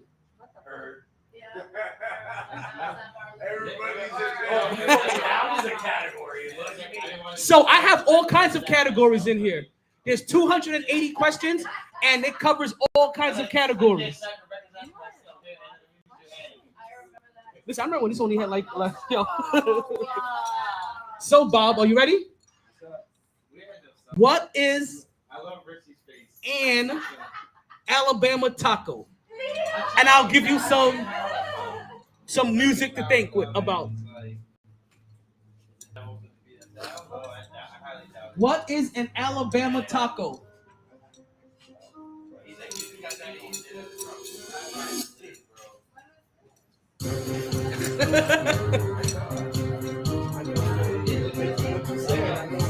Hey, no help, no help, no help, no help. You will get your chances. Listen, if you can help, then you can play. Right? So next time I ask whose round it is, you people that keep wanting to help, it's gonna be your go next. He doesn't need help. I mean, he does, but he's gonna need. Hopefully, he does. He's gonna need help on this one, actually.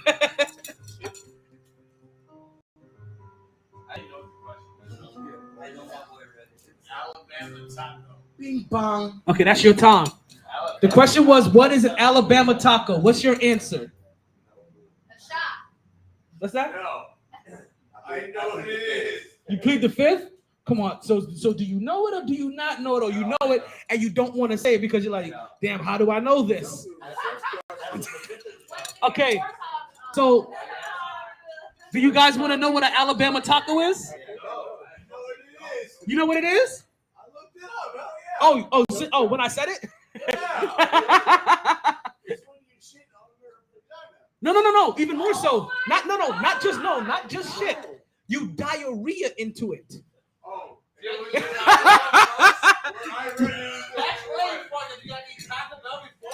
You diarrhea into the pom pom, and then you go into it. No. Yes. No. Yes. No. Yes. No. They thought of an alternative meaning for VD. An alternative meaning for VD. Bro, vaginal dysentery. Oh my god. Yo, I'm so glad somebody. I just added that question. I'm so glad somebody got that tonight. That was number 7, but it won't be number 7 next week. You got my other joke, right? The alternative meaning for VD. Okay, who's gonna be the next contestant? All righty, Anna, you're next. Bree, when are you gonna go? Oh, all righty. Wait, what number was that? 7. Okay, Anna, pick a number between 1 and 280.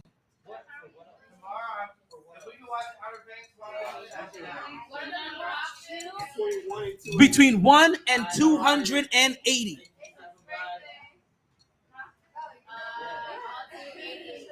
88. I don't know.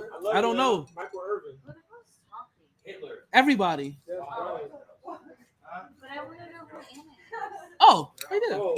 You don't know who Anna is? Okay. Okay, Anna, this is a sports question. Yeah. Oh, I love her. She's so cute. Alrighty, Anna, you ready for your question? It's a sports question. It's a sports question. Which sport uses a net, a racket, and a shuttlecock? Is that your final answer? They use a net, a racket, and a shuttlecock. Tennis. Is that your final answer? Yep. Stop blurting out answers. You have failed this city. You have failed this city. Pickle, please. You're next. What's picking on between 1 and 280? Yes, you. Yo, you're next. What's the what? Whatever the last word is. Oh, Shuttlecock. A birdie. Shuttlecock. Shuttlecock. It's a terminology in badminton. Sometimes they call it birdie. The thing you hit on badminton, it has a rubber tip and then like a plastic little webbing on top. You have to hit it, and it goes over the net. Oh, Yeah. that's what it's called. That's called the shuttlecock. To be fair, that's similar to tennis. Because badminton, don't you go back and forth with an opponent? It is similar, but tennis doesn't have any shuttlecocks. No, what about the assistant on the sideline? Just balls, no cocks. Like they got some shuttles. They got some cocks, but no shuttlecocks. Ball, no cocks. All right, Pippin, you're next. So pick a number between 1 and 280. 173. All righty. We got to get ourselves another winner. Okay. 173. This is a movie question. Ooh, I got it already. This is an easy movie question too. I'm not gonna give you this. I'm gonna make you pick another number. I'm sorry. No, joking. No, he been breaking. I'm joking. That's what he weighs. That's why you picked another one. No, I got you. T'Challa, the king of Wakanda, is also known as what superhero? Captain America. Well, what? That nigga been. Is that your final answer? Black man. Oh, okay. What's your final answer?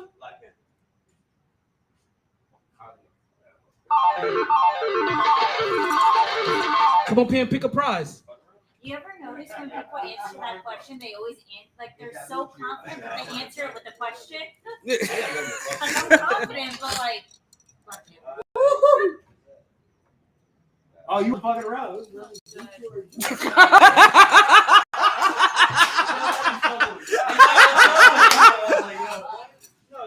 I told you my prizes were worth it. Jason, you're next. Unless Bree, you ready to be next? I gotta handle a young lady first. No, go ahead. Let Jay go. Okay, Jason. No, she passed. She told me to pass. Okay, pick a number between 1 and 280. 5.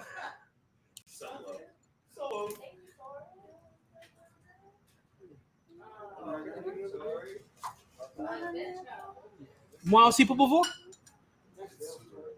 Okay.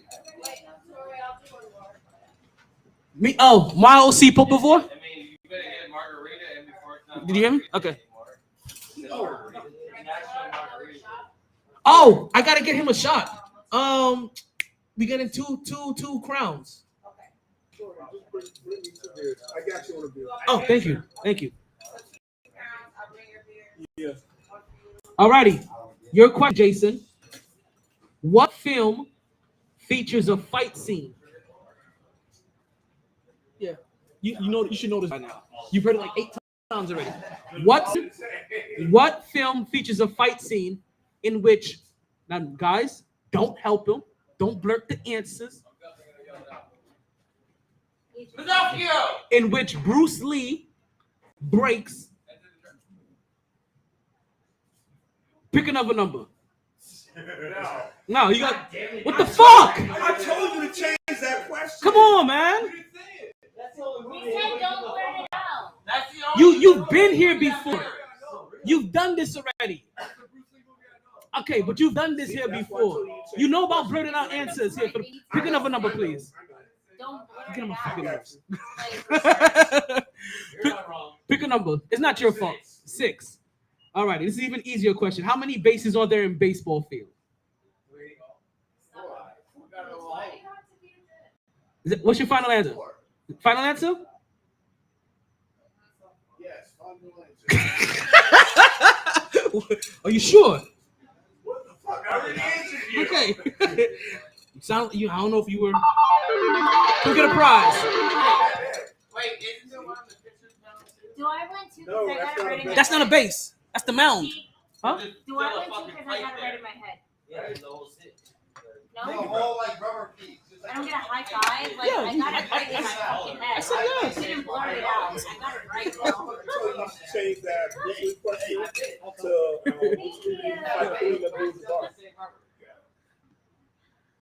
Alrighty, Bree. nobody gets that. It's your question.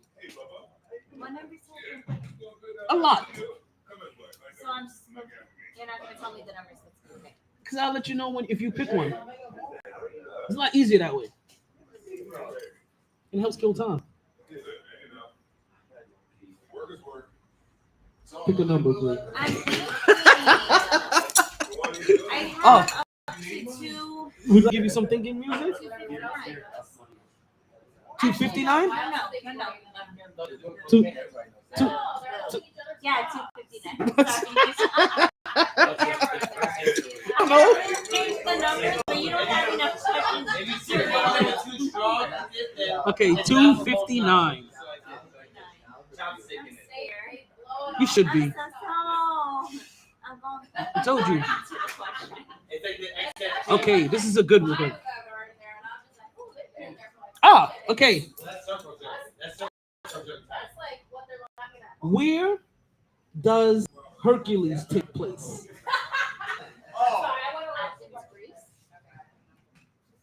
Greece? Is that your final answer? It's with the Romans. Hercules is with the Romans. Is that your final answer? That's all I asked. Is his father Zeus or some shit like that? I don't know. I never watched it. I just think he's a strong one.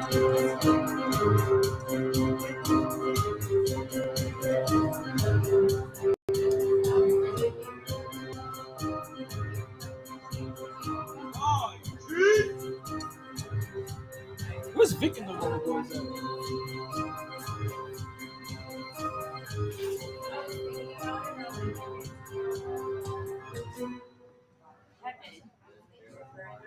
I don't know. Fuck.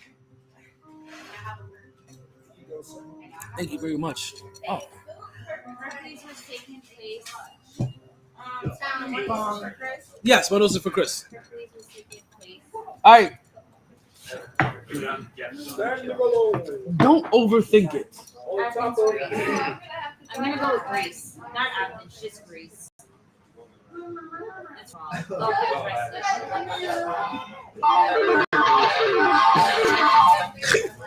It was Greece. The answer's Greece. Really? Was it Athens, Greece, or was it just Greece? It's got Greece. Hey! I want to kiss you. Was it Mount Olympus? Oh. What's that? Was it Mount Olympus? I just have Greece. Okay. That's all I needed was Greece. All right. I thought it was Mount Olympus. Okay. We have one last prize remaining, and it is a Blue Chew. Who would like to play for Blue Chew?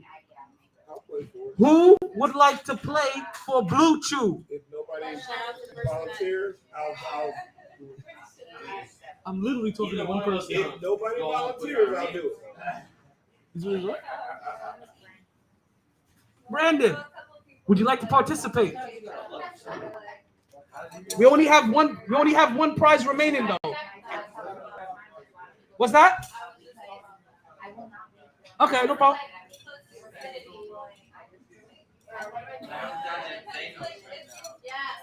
So, nobody volunteers. Okay. Anybody want a Blue Chew? Anybody? They do wonders. Who would like All to? you gotta do is answer a question. It's an easy question. I go with odds. Alright, I'm gonna do this Monday, 23 to 30. And what number you want if she doesn't get it? So she doesn't get it, I'll go with 24. Okay, keep me in the same category. Alrighty. Not even same category. It'll be different categories. Let me see. Yeah, different. Okay, Anna. In what sport would you find a pommel horse? It's okay. In what sport would you find a pommel horse? A pommel horse. Oh, let me play some music to help you relax and think. And while you do that, hey, yo, Chris. Cheers, brethren. Salute. Madame. Like any horse sport. That's just it. No, the hit will be make it too easy. No, the hit is like every horse sport. If there's only What's that? Like fencing.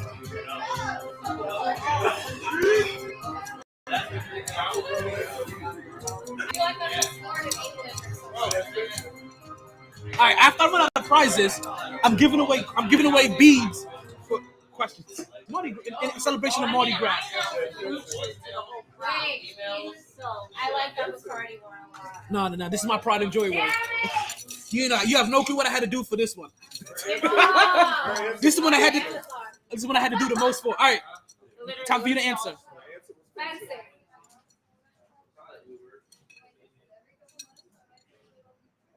You have Can I failed give her a this clue city. now? Come here, Anna. You gonna get Pommel it when I horse. say it. You ready? Emily. Huh? No. Emily. You're Emily. What was she? There we go. Billion. And she pummeled some horses. Well, The pommel horse is the thing. It's That's that little thing that I'm sorry, my dad put me in martial arts and not anything like that. We should talk about your friend. I was not in anything early. Yeah, it's male gymnastics. They use the pommel horse. Okay, All right. you said 24 Yeah. or 20 something. You said the one right after that. Okay, 74, right. you're probably gonna get this one. This snowboarding champion is known as the Flying Tomato for his long red hair. And I'll play some music to help you. Not Snow, but Sean White. Is that your final answer? That's my final answer. Okay, that is MyT trivia. All prizes has been given away. Where you going, Pepe? You know what I'm about to do right now? What's that? 11:07. Hey, you know what I'm Oh, about to do nobody right bought tickets. Only one person, and that was my boy. And I feel weird giving away a $25 gift card for $1 participation. Like, I'll carry it on until next week or whatever. And what's up? I'm gonna go see Alex. Oh, there you go. Yeah. Gotta go down the rabbit hole. It's an Alice in Wonderland joke. You know. Okay. Oh, we don't have jokes about Bree. We love Bree here on the podcast.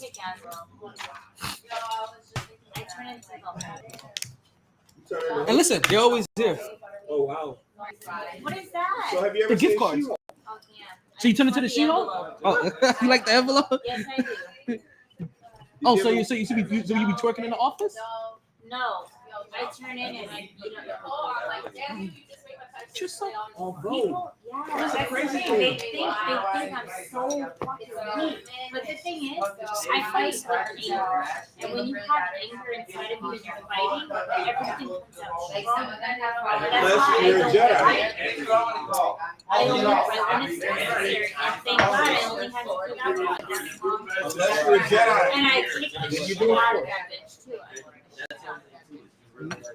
You gotta use the force. you know what it sounds like you did that one time you fought? It sounds like you put on an MVP performance.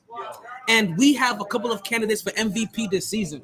And can I tell you, while I know he's not going to win, all I ever ask is if the player from my team is doing as well as he's doing, you just give him the same respect that you would give anybody else, and that if he was in the same position. Like if Julius Randle, right? I mean, if LeBron James had the Knicks right now where they're at, they would be salivating over LeBron James and talking about how he's had the Knicks in the best position they've ever been in the last 2 decades, kind of stuff. You know what I'm saying? So here's the deal. Talk to me. Julius Randle stayed with the original team. You be saying the same shit because he be with LeBron James. I found like 7 nails. I found 4. So Julius Randle right now, number 7. I don't normally like to go this low, but I had to find a way to get Julius Randle in. All right. So Julius Randle, an honorable mention for MVP. Again, not a true candidate, but it's a recognition that we see the hard work that you're doing over there. He's been a walking double-double. And we're talking about a walking 22, 24, and 10 machine. That is almost his whole entire season. Directly in front of him is the other guy he used to share space with in New York, Kevin Durant. Kevin Durant comes in at number 6 in the MVP candidacy. And I don't see Kevin Durant jumping either, because now that he's with Phoenix, he's hurt any opportunity. Actually, Julius Randle actually has opportunity now to jump Kevin Durant, I think. Okay, so now here's a trivia question for you. Mm-hmm. What should Phoenix be called by the end of the year? Champion. The city of basketball. All that shit we went through with Brittany grinding her ass better win the championship. Yo. And KD got with 3 damn superstars. You know what's really funny? Should be doing nothing but winning basketball championship. It does look like, hey, welcome back, guys. I remember you guys. You guys got that one question that I got that I put in there that one time. We just finished up trivia. But because I'm out of prizes, right? But I am doing a special Mardi Gras edition where if you want beads, you can answer questions for beads.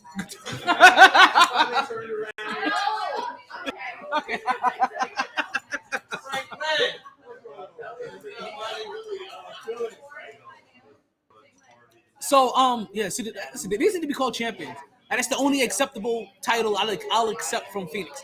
If Phoenix doesn't win a championship this year, it's a disappointment. I'm sorry. Both men and women back. Nah, not for Phoenix. Women? Nah. Tarazi and Griner? I know you're saying those two back together, but I'm still looking at Vegas, New York.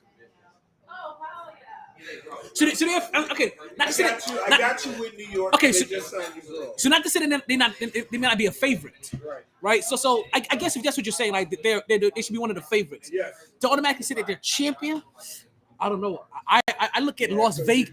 I look. The girl that left Seattle and went to Brittany Griner, not Brittany Griner. Brianna Stewart. Brianna Stewart. She came to New York. Candace Parker went to Vegas. No. Yes, that's why I got Vegas up there. I got Vegas and then New York. They got a big two in New York. They got Ionescu and Stewart. And got Parker and is it Sky Diggins I'm thinking of? Is it Sky? Is it Sky? Yeah, one. Yeah, like I think it's Sky. It's one of them. But also, Nunn came. She signed with New York. No, Vandersloot. She signed with New York. That's who signed. Yeah, she signed with New York as well. So it's gonna be interesting. But I think Vegas may be the favorite. I gotta check the odds. I'll come another weekend and I'll have the odds to see who's supposed to be the favorite. But I wouldn't be surprised if Phoenix is up there.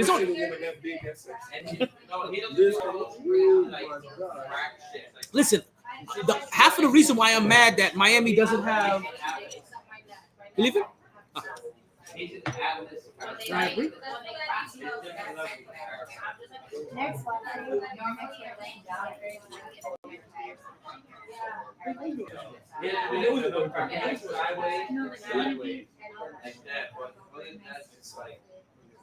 You gonna make your debut? It starts with the first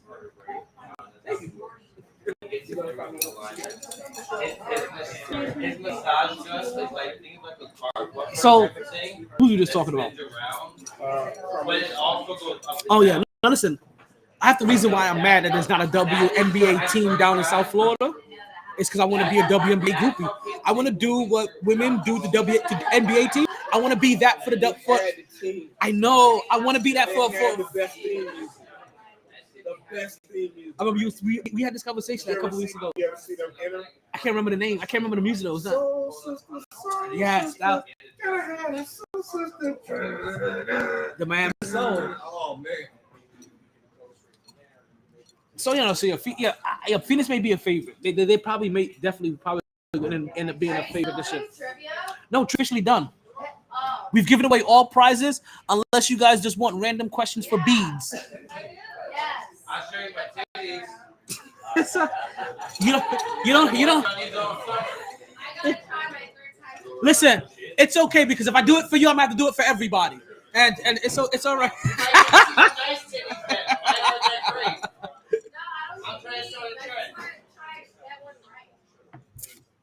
I just want to try to get one right.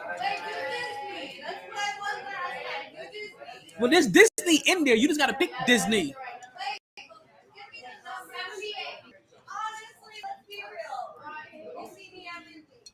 I haven't seen you in 3 weeks. You've been incognito.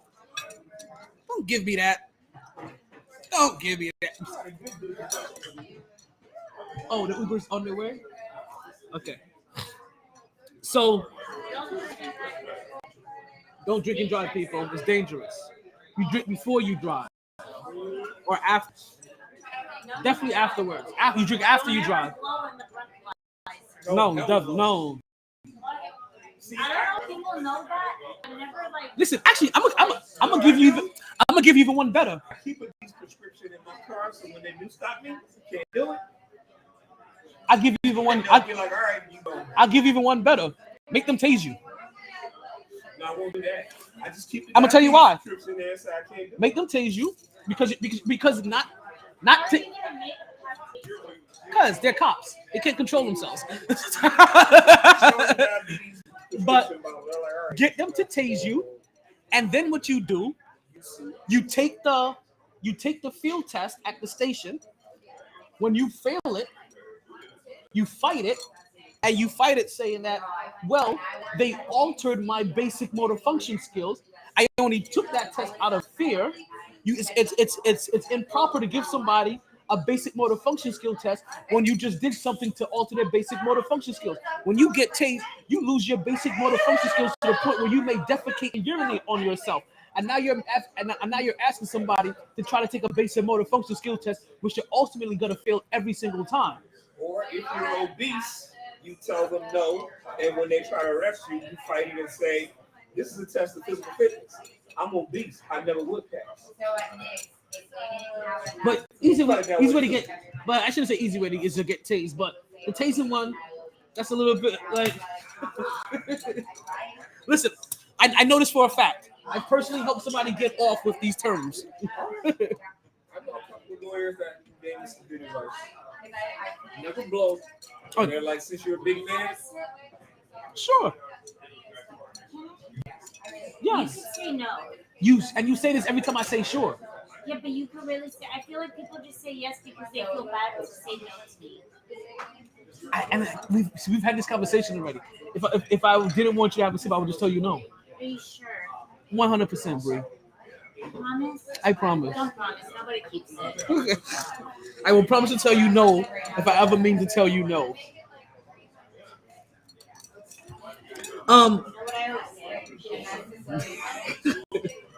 Appreciate you too, bro.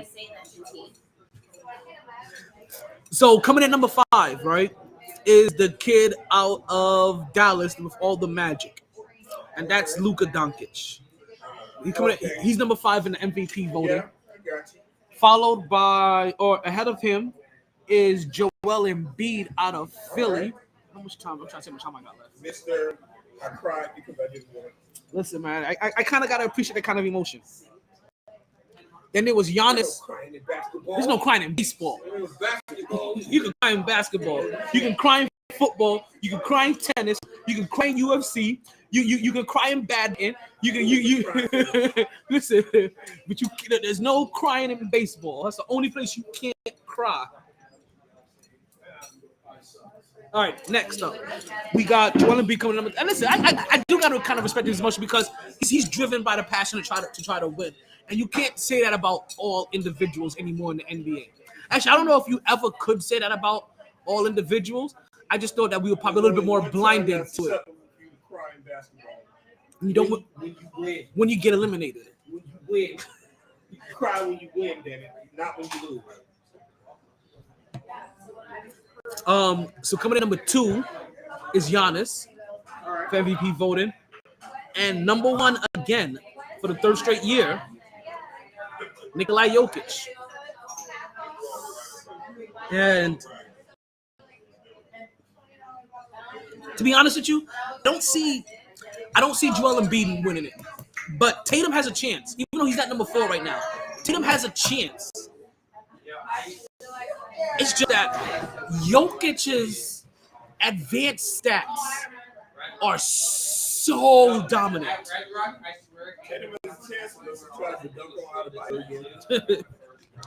Like, so he made, like, because I think Giannis has a chance too, but I don't think they want to give it to Giannis again. And now this injury makes it kind of weird. I don't know if it will end up qualifying. But as far as Tatum, I think Tatum has a chance to get there. Joel Embiid, I don't think they'll allow him to catch him. But Jokic is 3 years in a row though. That's tough to. Okay, I'm gonna take. Okay, the only reason why it's tough to swallow because he's not winning championships. I think that's why. And it's not even close when he gets in the playoffs. Like every series he loses, you can tell, like, yeah, you're not gonna get past this round. Like this team is gonna bust your ass, and they ultimately end up doing it.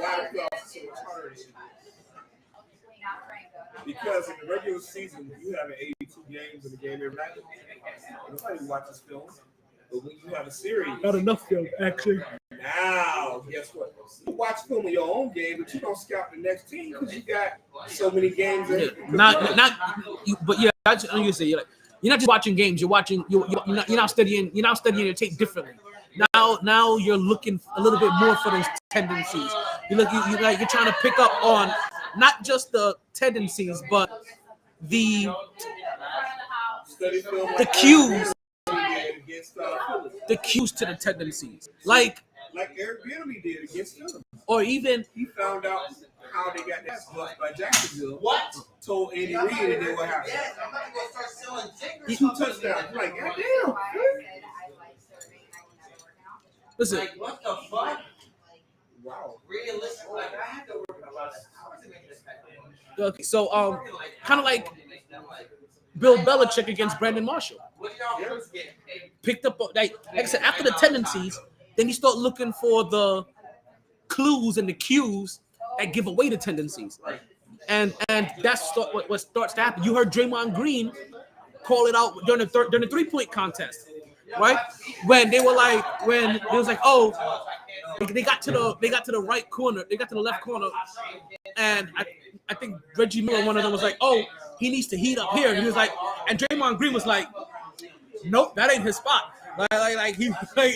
He said something, and then it took them a minute. They were like, wait a minute, do you know this from the scouting report? He was like, and then he said, yep, on this spot, rush him, force him off the line, and force him into a bad shot. It's like, and that's that spot. And I was like, oh damn. That's what I said earlier. They sunned them. They just sunned them that first round. They were not ready. So those are your MVP candidates. Those are your defensive player of the year candidate. Those are your rookie of the year candidates. Now, it's in a weird way, right? As NBA is going to return, this also kind of reflects a little bit of your power rankings, right? Now, I grabbed the power rankings last week, Monday, and I grabbed CBS's power rankings, and they had it Boston, Denver, Milwaukee, Philly, and Cleveland. And I thought that was odd to me, right? Well, actually, no. I'm not lying. I thought this was actually right. I thought last week they had it odd. Because last week they had... Actually, no. I'm forgetting everything I was thinking about when I said Monday. CBS actually, I thought, had last week right. And I thought this week was also kind of on point. I thought NBA had it wrong last week because after the Milwaukee Bucks was on a 10-game losing streak, and Boston was kind of, Boston was, I didn't want to say struggling, but they went on a 10-game winning streak, and the records were kind of similar. I thought Milwaukee probably earned the top spot in the power rankings before All-Star break, right? But 2 weeks before All-Star break. Right before All-Star break was going to determine which one of them really deserved the number one spot, as Milwaukee and Boston end up playing in the week leading up to the All-Star break. Well, in that game, we caught Milwaukee played Boston without Tatum, without Jaylen Brown. But if I remember correctly, I think was Giannis injured already by that time. Damn it, I can't remember if Giannis is injured or not. Giannis just got injured in the All-Star game. He got injured right before the All-Star game.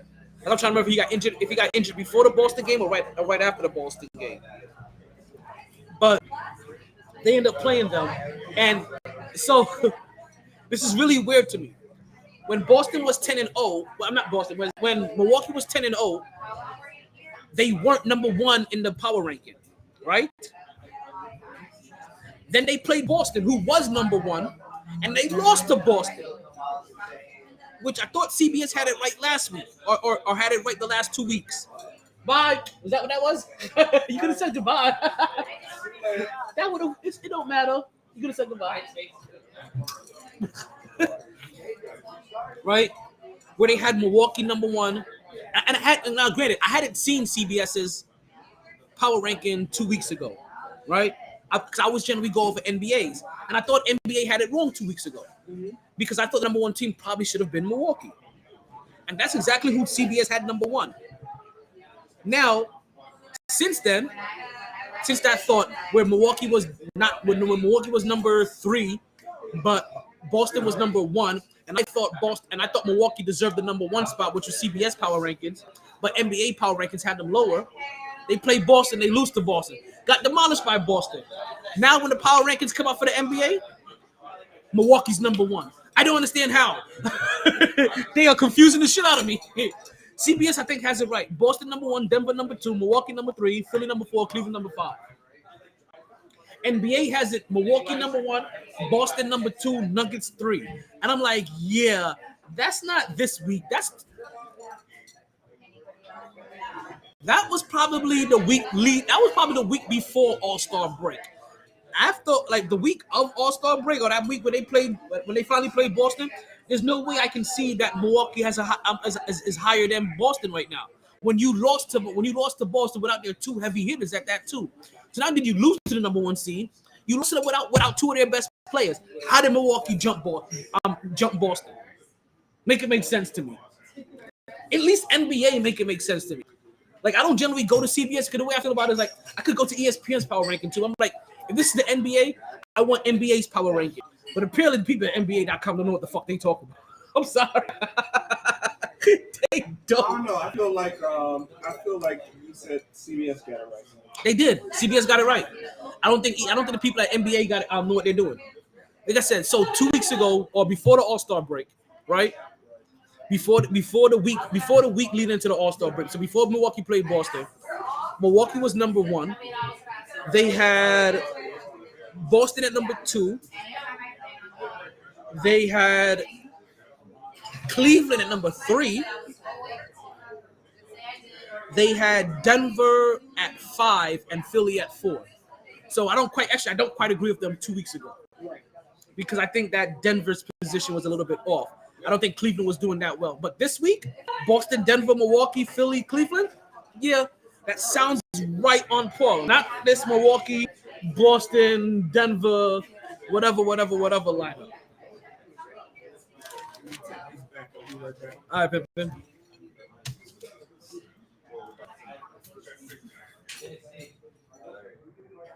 So yeah, so these power rankings I've been getting, but the NBA is going to return tomorrow with 9 full games on the docket. And when you talk about 9 games, you're talking about 18 full teams we're going to see. Now, unfortunately, we're not going to see the New York Knicks or the Brooklyn Nets play tomorrow, or even the Miami Heat. Yeah, not even the Miami Heat. Well, who we're going to have tomorrow, right? Who we're going to see tomorrow is going to be Denver and Cleveland, which I am liking a lot of these early matchups because this is how I felt we had a couple of key matchups in the beginning of I'm leading in the week leading up to the All-Star break, right? When they was playing those 2 games leading up to the break. These games as well, I think that they're coming out with a little bit of fire. Denver and Cleveland, while they're both in 2 different conferences, this is a test. Like this is a test into sound, and to see if both of these teams are worthy. We got Denver at 41-18 and Cleveland at 38-23. We got Boston taking on Indiana. That's not really saying much. That's not really too much of a game to worry about. You're probably gonna figure Boston's gonna win that game. Now I know I shouldn't root for Cleveland in this one, but I think I'm rooting for Cleveland. I think I got Cleveland beating Boston, Denver, I should say. What's going on, Pepe? I know we gave him birthday love. We gave him birthday love, birthday shout outs. Oh yeah, Chris been getting love all day. But listen, that don't mean we gotta stop. I got one right now in the docket, but I got one right now that I'm still trying to get enough participation to raffle away. We got a raffle for a gift card to Sharkeys.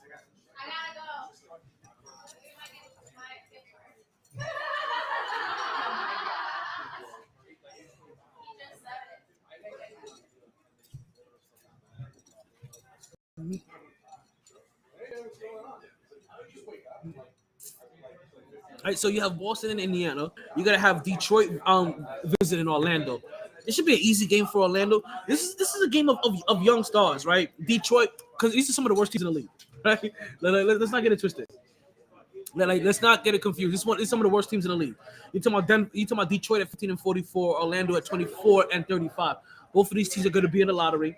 Both of these teams are going to hope to be in contention for What About Your Mama. Now, the televised game of the evening is on TNT is going to be Memphis versus Philly. Philly need to get their not Philly, but Memphis needs to get their shit together. We got 10 minutes left in the podcast. We'll talk about the scoring leaders next week. Right? So we got Memphis to go into Philly. And based off of how bad Memphis has been, I don't know if they can get over Philly. So I am definitely leaning towards Philly on this one. I may do a parlay on this. I ain't gonna lie. Right? We got New Orleans. We got New Orleans at Toronto. New Orleans at 30 and 29, and Toronto at 28 and 31. Even though New Orleans has been in a weird slump without Zion Williamson, I think I'm leaning towards New Orleans on this one. I just am. It could also be my hate towards Toronto and anybody in my division, and if it's close, I feel like I'm gonna lean the other way. But no, I think New Orleans has opportunity. Zion Williamson still out for a little bit. Did I talk about Chicago already? Did I mention Chicago playing in today's game? No, I did not, because LaMelo Ball, he's also out for the rest of the season for Chicago. Kevin Love has gone to Miami. The Rat is in Chicago. Russell Westbrook is playing for the Clippers.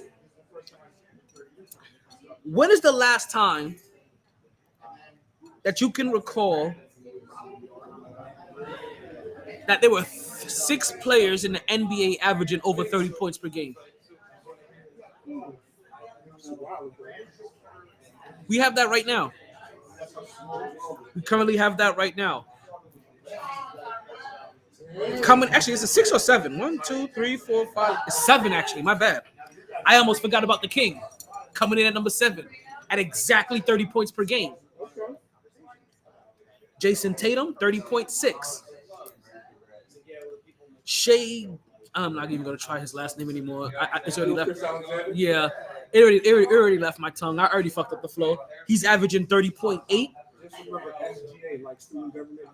I know it's Shea Gildress Alexander or some shit. Well, I just call him Shea. Damian Lillard. Shea Lagos. I was talking about that earlier. Shea Lagos is on. Shea Lagos is on Supreme Clientele. Yeah, I was telling people. I was talking about Bulletproof Wallets earlier, and how I thought that probably was album of the year for me, but that year, Stillmatic and Blueprint came out, so it kind of overshadowed it. But I really thought that Bulletproof Wallets was up there with all of them. Did you know the meaning behind Bonita Applebum? I'm gonna say no, but you're gonna say it, and it's gonna jog my memory. We got 2 minutes left in the podcast. This is gonna be the last thing you guys hear about. All right. Bonita being pretty, and Apple. Well, pretty fat ass. They got us from that one, man. They were talking about a pretty fat ass, and we thought they were talking about women.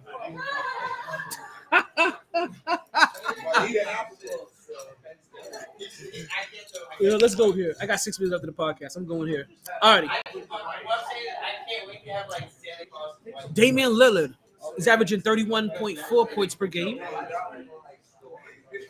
Highly disappointed for his performance last year. He was injured. Not only was he injured, they were incorporating a new coach in Chauncey Billups. Now they're trying to understand him a little bit more. You see Damian, 31.4. As LeBron James told Damian Lillard, you're no longer a young buck anymore. I don't know if you saw that. Damian Lillard was like, yo, I didn't hear you mention my name. You talking about all these young up-and-coming boys. Like, yeah, you're not a young buck anymore. I'm sorry to tell you. Coach, I missed the big shot. Giannis Antetokounmpo, 31.8 points per game, coming at number 3. Joel Embiid, 33.1 points per game. No woman, no crack. And the other one, we talked about his magic earlier. When did we talk? Why did we talk about his magic? Because he was number 5 in the MVP voting. And that is Luka Magic. 33 and a third. Naked gun over here. Number 1 scorer in the league. Now, also, there's 4 players averaging over 10 assists per game. Tyrese Halliburton. 10.1. Nikolai Jokic, the Joker, also at 10.1. Oh, I was like, Thaddeus Young, Trey Young, with 10.3. And also, he is inheriting LeBron's dagger of Coach Killer. And James Harden, number 1, 10.8 assists per game. Wow. Not being not talked about, but at least he's dropping 10 dimes a game. Now we got some people in the steals and box.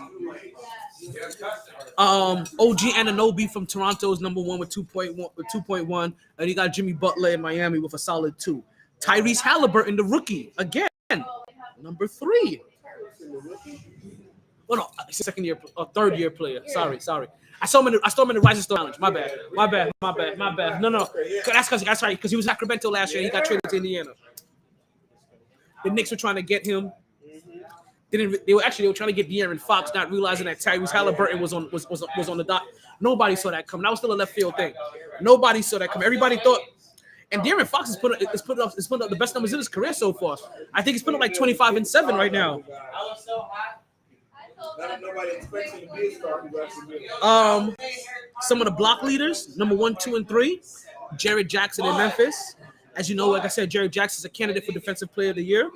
Nick Claxton in Brooklyn, and Brook Lopez in Milwaukee. And we talked about Brook Lopez, number 1 candidate for Defensive Player of the Year. Most 3-pointers made, top 5. Buddy Hield, LaMelo Ball, Dame Dollar, and then the brothers, Stephen Clay. Which I ain't gonna lie, I still didn't think that Clay was still making that many 3-pointers a game. Oh no, his real brother, not his play brother. His real brother, the one that he shoots with, the one that he wins with, not the one that he fights with when he was a kid. Mm-hmm. Yeah, but think about that. How would you like to be a graduate of Duke and make the NBA and be second fiddle in your damn family? Bro, that fucking Big Mac that That's crazy. That's crazy. But you know why? Because you also didn't put a whole school on the map. That's why. Like, you didn't help elevate the presence of Duke. No, granted, I'm doing a little ton of. Yeah. God damn. He was. See, this is why like, I know we got about a minute left. I know I'm not the only person that fantasizes about. There are just some players I really want to see play with today's era. You know what I fantasize about? Who? Steph Curry. Yeah. Those eyes are amazing. You know what I fantasize about? Scottie Pippen's wife. I'm joking. I'm out of here. I don't, but I'm trying to throw that in. This is MyT Sports Podcast. Thank you guys for joining. Thank you guys for listening. Thank you guys for participating. I appreciate it all. Listen, we're out of here. And don't forget to constantly transform yourself into the kind of individual that you would want to work for you. This is Talent Throw Taylor with the MyT Sports Podcast, and we just outside. We're out of here.